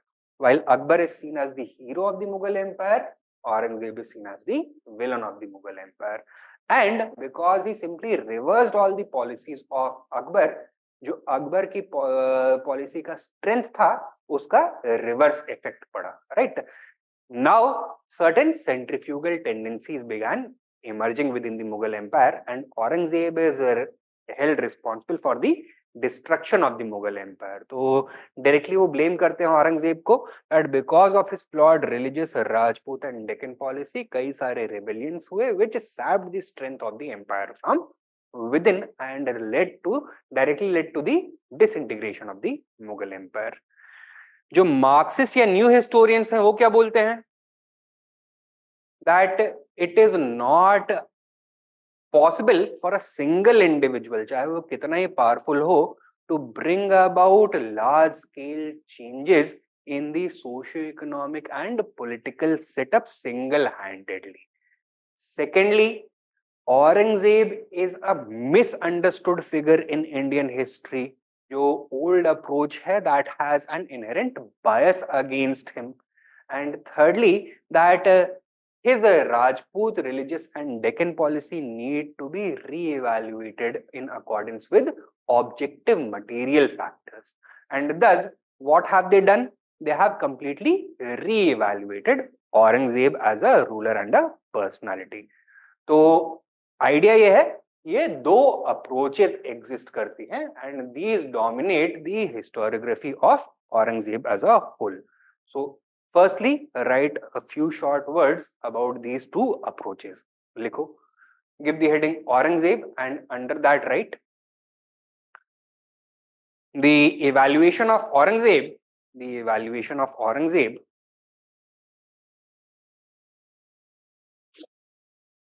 has attracted immense historical controversy. Immense historical controversy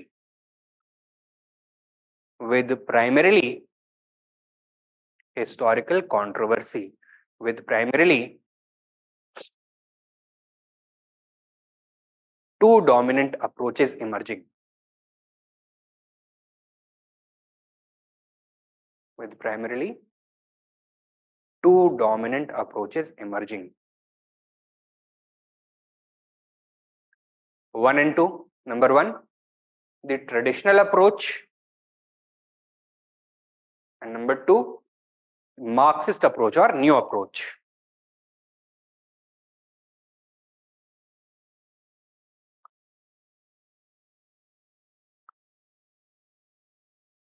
इनको दोनों को expand करना है. तो number one, traditional approach.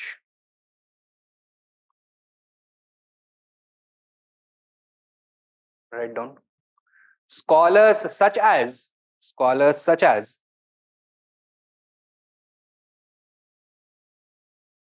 Jadunath Sarkar, S.R. Sharma, and Ashirwadi Lal Shrivastava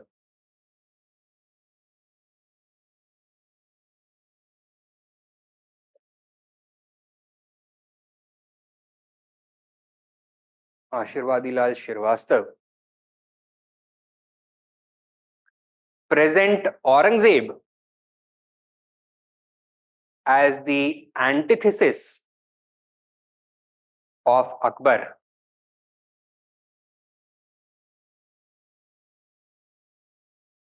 Full stop. They blame his religious orthodoxy,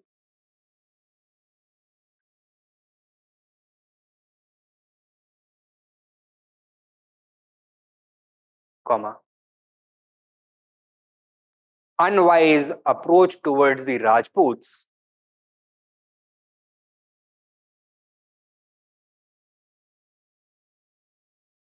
and naked aggression in the Deccan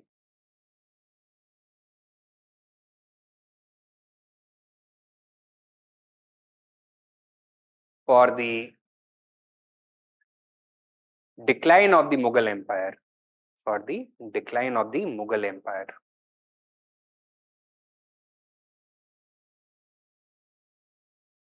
Full stop. regarding his subpoint, regarding his religious policy,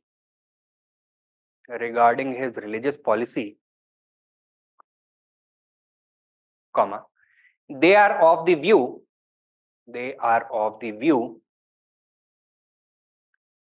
that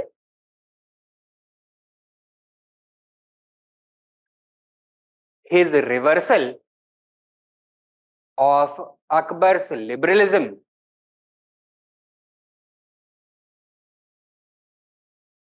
was the product of his personal fanaticism,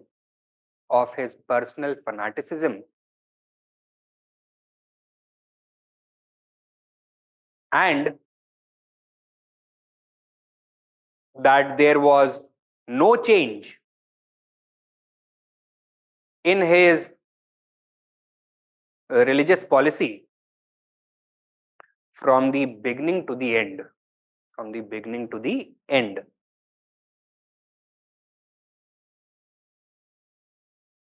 ठीक है? Next point. Similarly,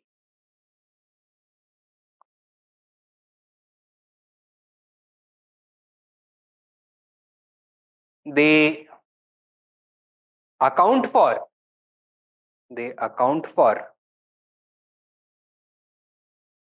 his dislike of Rajputs,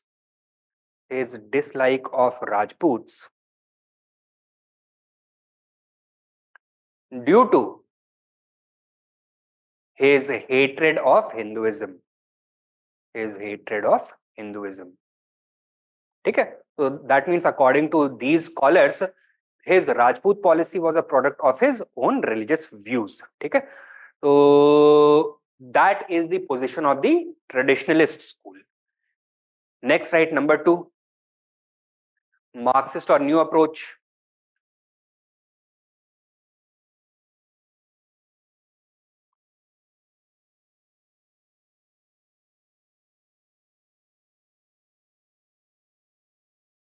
Since the 1950s,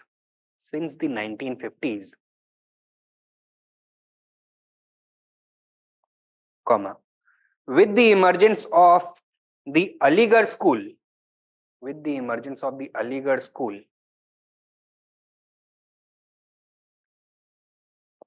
prominent Marxist historians have re-evaluated Aurangzeb.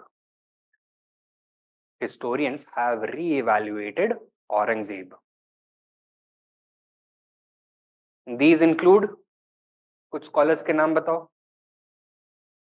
Mohammad हबीब,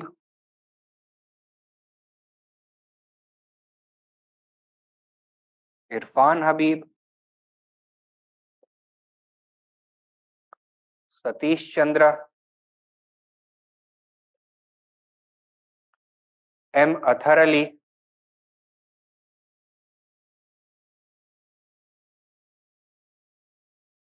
नूरुल हसन,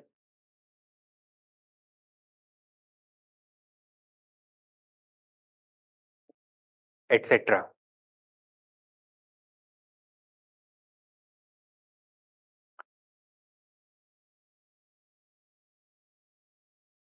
इनका क्या emphasis है? Write down next point. They emphasize that the role of a single individual should not be overemphasized.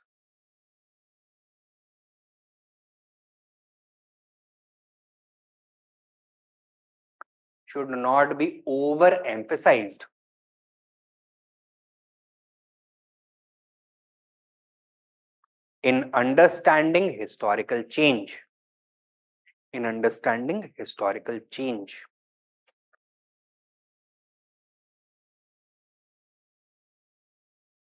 Next point.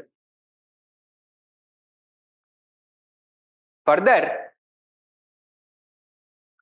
historical change should be evaluated in the context of objective material factors. Objective material factors. तो when we are saying objective material factors, इसका क्या मतलब होता है? Social, economic and political factors rather than personal beliefs or inclinations. ठीक है? That is objective material factors, that is social, economic and political factors rather than personal biases, personal biases and inclinations, and inclinations. ठीक है? Next point. In this way, the Marxist approach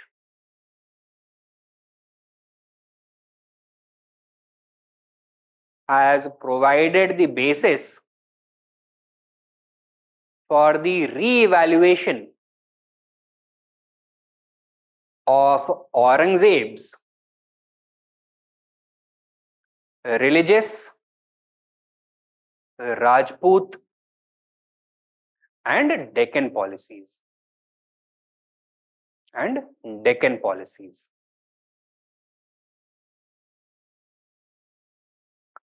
ठीक है? तो traditional approach का क्या position था? That Aurangzeb was a religious fanatic, so much so that वो आपने वो कार्टून्स देखे होंगे, जब बहुत ज्यादा गुस्सा आता है लोगों को, they start foaming at their mouth, मुंह से झाग निकलने लगता है. So that was his kind of religious fanaticism which was responsible for his Rajput and religious policy. It was also responsible for his conflict with the Marathas according to the traditional approach. And because of this mistakes, Aurangzeb was blamed directly for being responsible for the disintegration of the Mughal Empire. So he was held personally responsible. Marxist students क्या बोलेंगे कि नहीं, ऐसा नहीं होता है, things are not so straightforward, ना black and white नहीं होता है. First of all, there is a mistake with the traditional approach that they are assuming that a single individual, even though he is the Mughal emperor, he has the power to bring about historical change at such a grand scale. From the height of power, the Mughals are going to be completely destroyed in a period of 20 to 30 years following Aurangzeb's death. तो उन्होंने कहा कि एक बंदे के बस में नहीं है इतने मेजर चेंजेस लेके आना. They are the result of a large scale socio-economic and political phenomena, and it is not possible for a single individual to single-handedly either create an empire or to destroy one. दूसरी चीज, ये जो क्या बोलते हैं historical change है, that is the result of socio economic and political factors, and in this light the policies of Aurangzeb which represent various elements of historical change, जैसे कि उसकी राजपूत पॉलिसी, रिलीजियस पॉलिसी या डेक्कन पॉलिसी हो गई, they should also be re-evaluated in the context of the prevailing socio-economic and political priorities and changes. ठीक है? तो this has provided the basis for re-evaluation of Aurangzeb as a ruler and a personality. Next हमें देखना है his religious policy.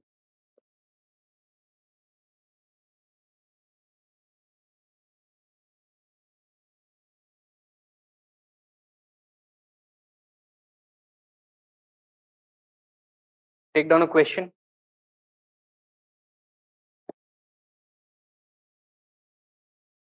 Neither age nor experience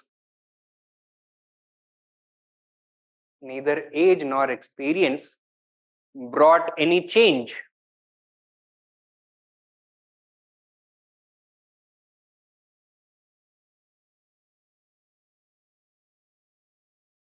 to Aurangzeb's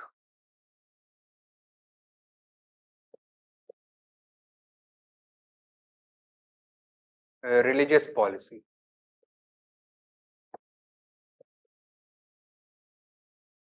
Evaluate.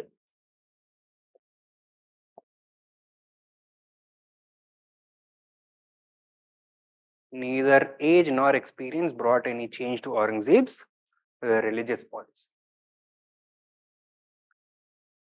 अब ये बताओ कौन से वाले स्कूल के हिस्टोरियंस का ओपिनियन, ट्रेडिशनल अप्रोच वाले या मार्क्सिस्ट अप्रोच वाले?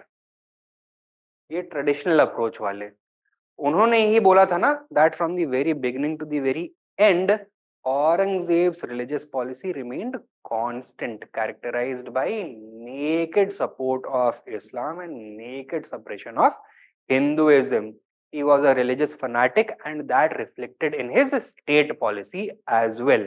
And neither experience nor age brought any change to his religious policy. And it was responsible for the destruction of the Mughal Empire. The religious harmony that had tediously been constructed by Akbar was destroyed in one stroke by Aurangzeb and could never be revived. And thus, Aurangzeb, because of his bigoted religious policy, played a direct role in the disintegration of the Mughal Empire. तो ये statement in fact Jadunath सरकार का है.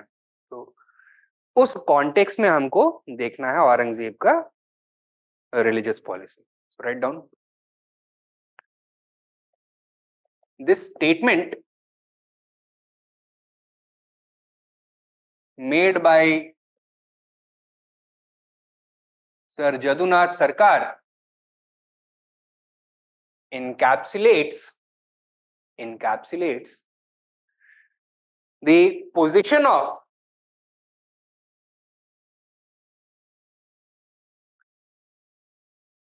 made by Sir Jadunath Sarkar encapsulates the position of the traditional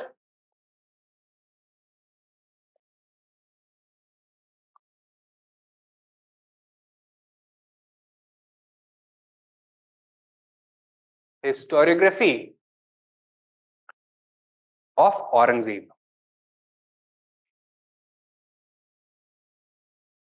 Historiography of Aurangzeb. Full stop. Next point. According to this approach,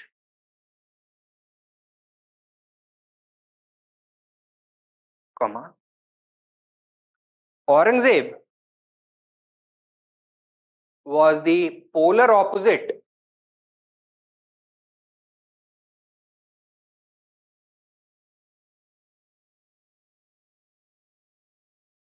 of Akbar.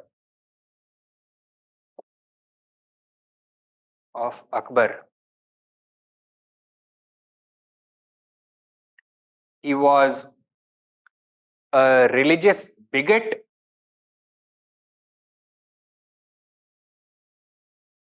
and fanatic.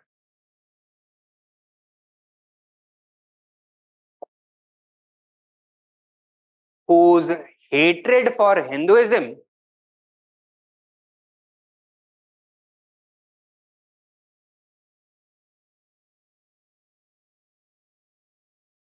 was reflected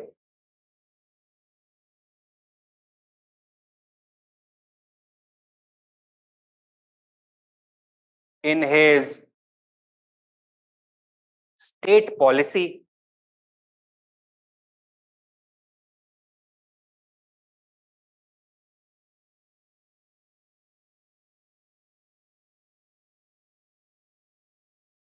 this resulted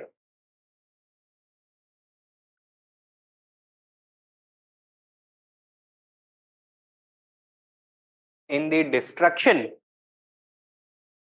of not only the religious harmony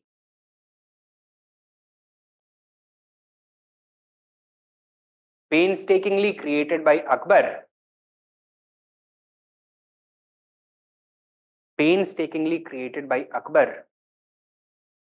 but also permanently ruptured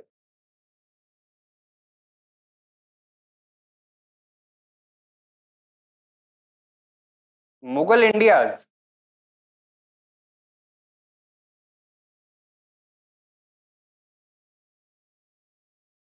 social fabric.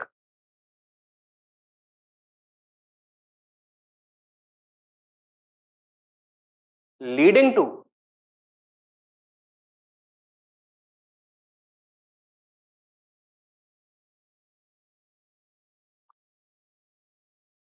unending religious conflict,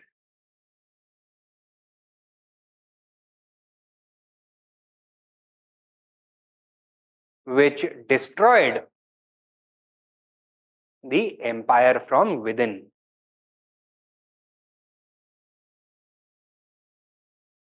Which destroyed the empire from within.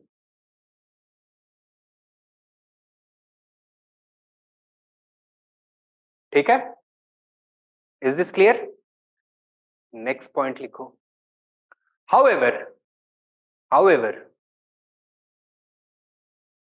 Marxist historians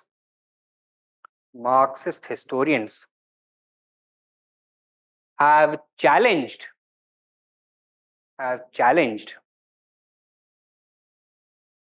the traditional position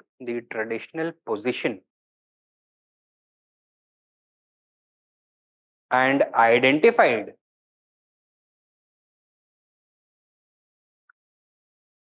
three distinct phases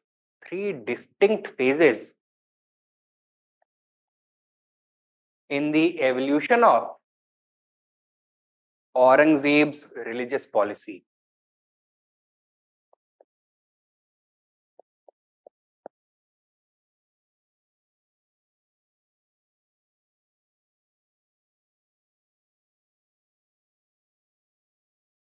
Stage 1 before 1679,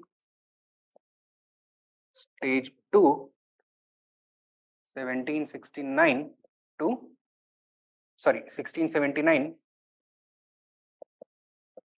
1687, and stage 3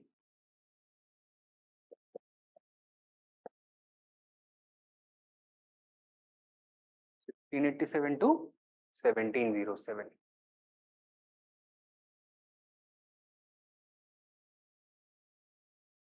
stage 1 में क्या देखने के लिए मिलता है?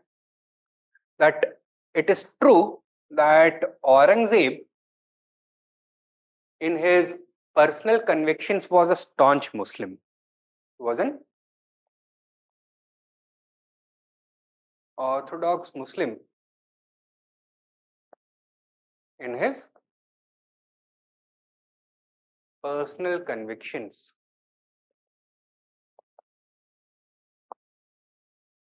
And during this stage, he took some steps in favor of Islam.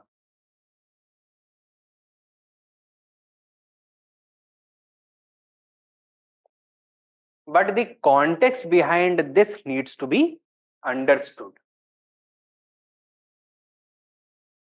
This was primarily a result of the War of Succession. Two main contenders कौन थे? Aurangzeb and his elder brother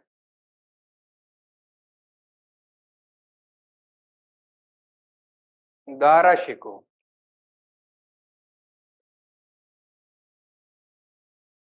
Now, this war of succession had been given a communal color by Aurangzeb because he needed the support of powerful Muslim nobles and the ulema.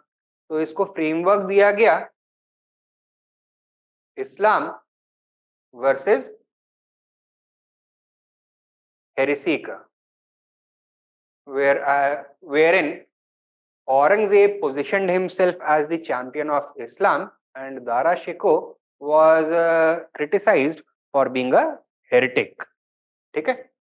And within this framework, during the War of Succession, Aurangzeb had raised the hopes of his orthodox Muslim supporters and the ulema.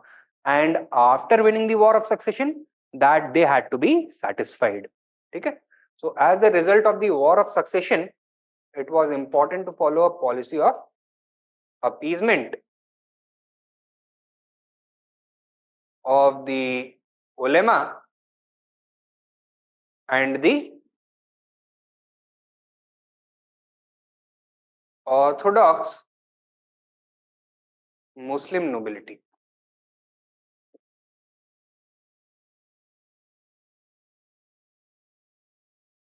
Initially, he tried to do this without harming the interests of Hindus. ठीक है, क्या किया इसने? In the first stage, initially, he began a purification movement within Islam. For example, क्या करेगा? Drinking ban कर देगा, music ban कर देगा, गैम्बलिंग एंड प्रोस्टिट्यूशन बैन कर देगा. He is going to also ban history writing, he is going to ban painting etcetera, ये सब करेगा. He is going to strike the खलीमा of the coins so that it does not get trodden underfoot by people when the coin falls on the ground, right? तो इस तरह की चीजें करेगा. However, this is not going to be sufficient enough. And therefore, before 1679 itself, कुछ ऐसे steps लिए जाएंगे which may be considered controversial or may be considered to be harmful to the interests of the Muslims, right? तो जैसे कि the dismissal of Hindu officials from the position of Karodi.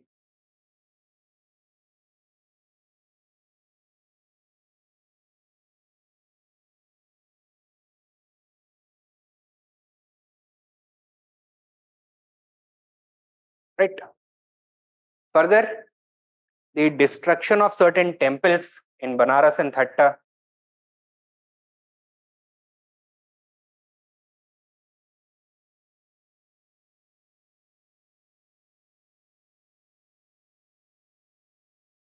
But if we look closely, for each of these, specific factors were responsible. Destruction of temples was a result of local rebellions. तो उस rebellion को suppress करने के लिए ये किया गया.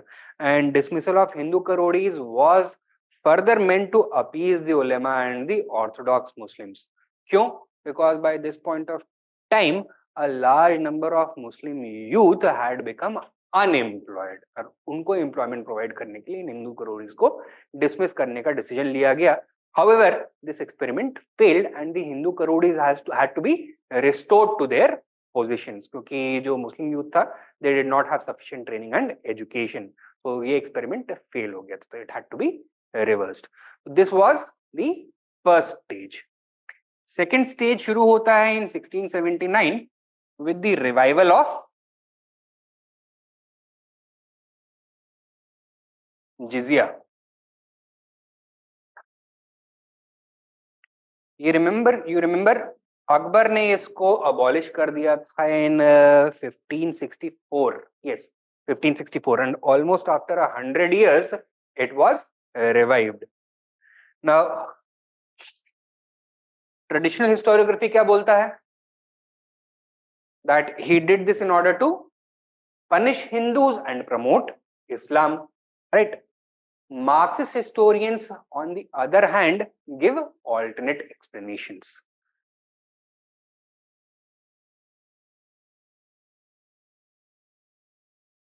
One Italian traveler was present in India at this point of time, Niccolò Manucci.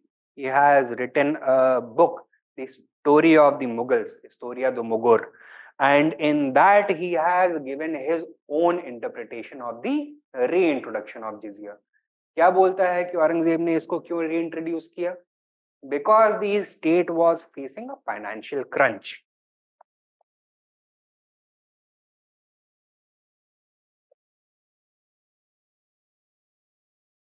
And in order to address this financial crisis, the tax needed to be raised. And क्या tax raise करने के लिए use किया गया? Jizya. So according to Niccolò Manucci, or on the basis of the explanation of Niccolò Manucci, Marxist historians initially said that this was an economic measure taken by Aurangzeb rather than an expression of religious hatred or bigotry. However, this notion itself was challenged. क्यों? क्योंकि ये जो जिजिया वाला amount था, first of all there is no indication that it was a very large amount, so it would not have made any substantial difference to the economy of the state, to the state finances. Secondly, ये जो जिजिया था, that was being kept aside for use by the ulemas alone, so it was not going to the state, rather it was being diverted towards the ulemas, who would use it to maintain their mosques, dargahs or tombs, or maintain madrasas, etc. So it was for the purpose of promoting Islam in the hands of ulemas. So this idea was finally rejected, that it was an economic measure.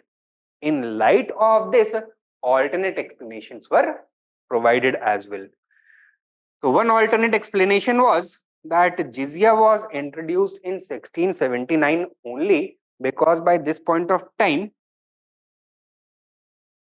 the conflict between the Mughals and Bijapur and Golconda was heating up. अभी तक दोनों के बीच में छोटी मोटी झड़प चल रही थी, लेकिन आउटराइट वॉर नहीं हुआ था, and Aurangzeb wanted war against both these states. Now Islam में it is prohibited for one Muslim ruler to attack another Muslim ruler without any just cause, simply for the purpose of gaining territory. ठीक है.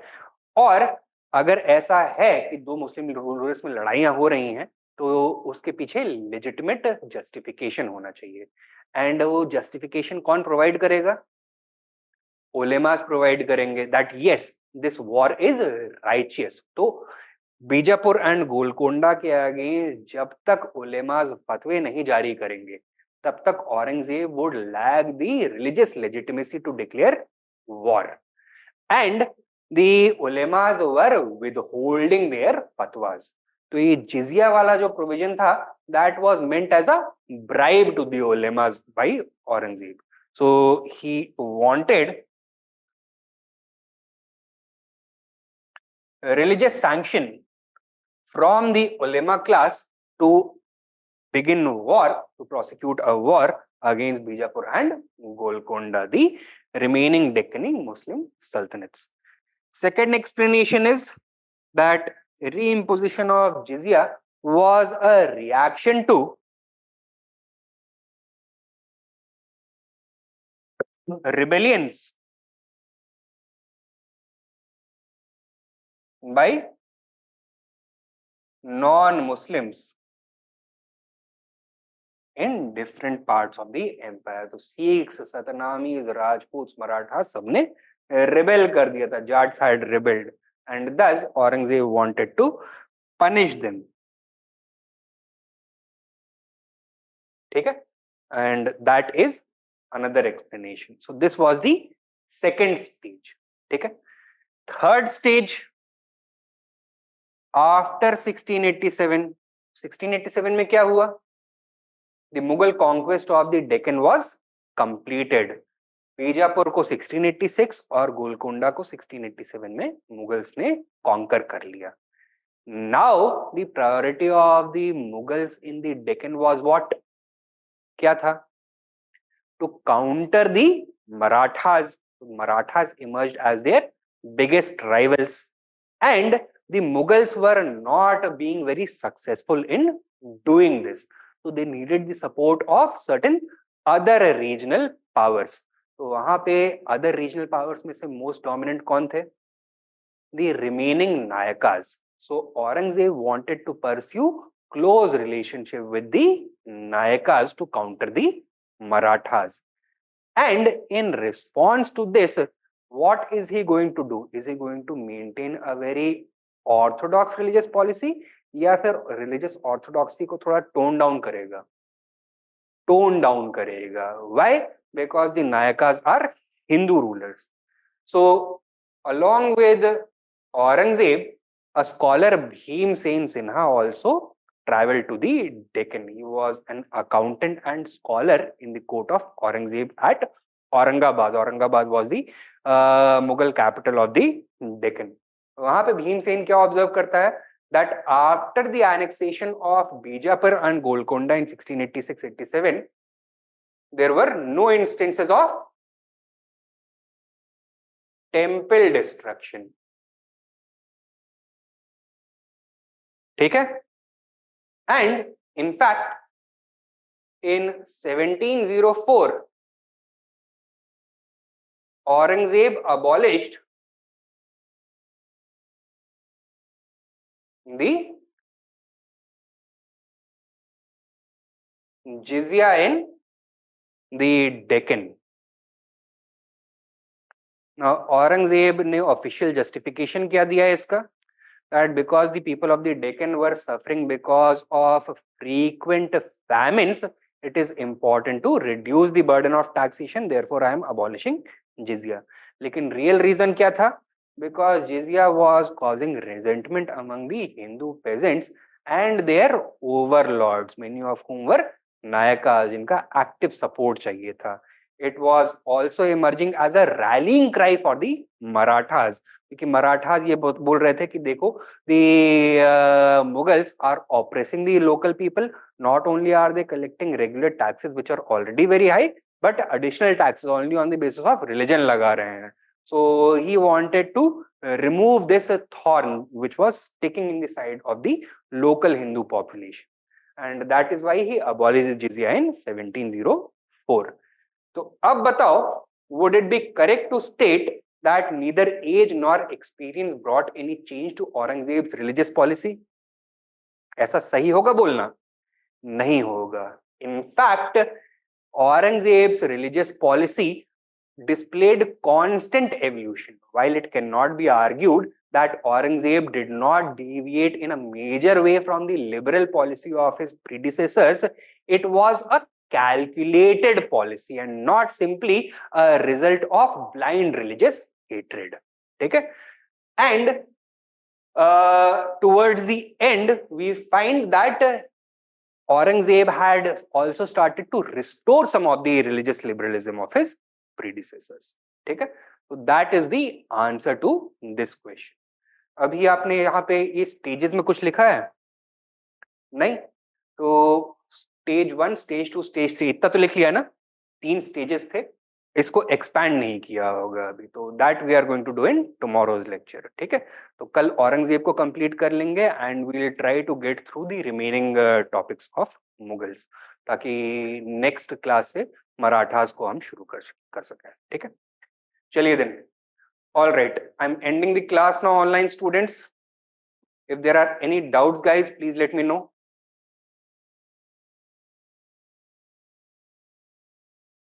What about ancient? So ancient we are going to do after this. Ancient के लिए एक बार ये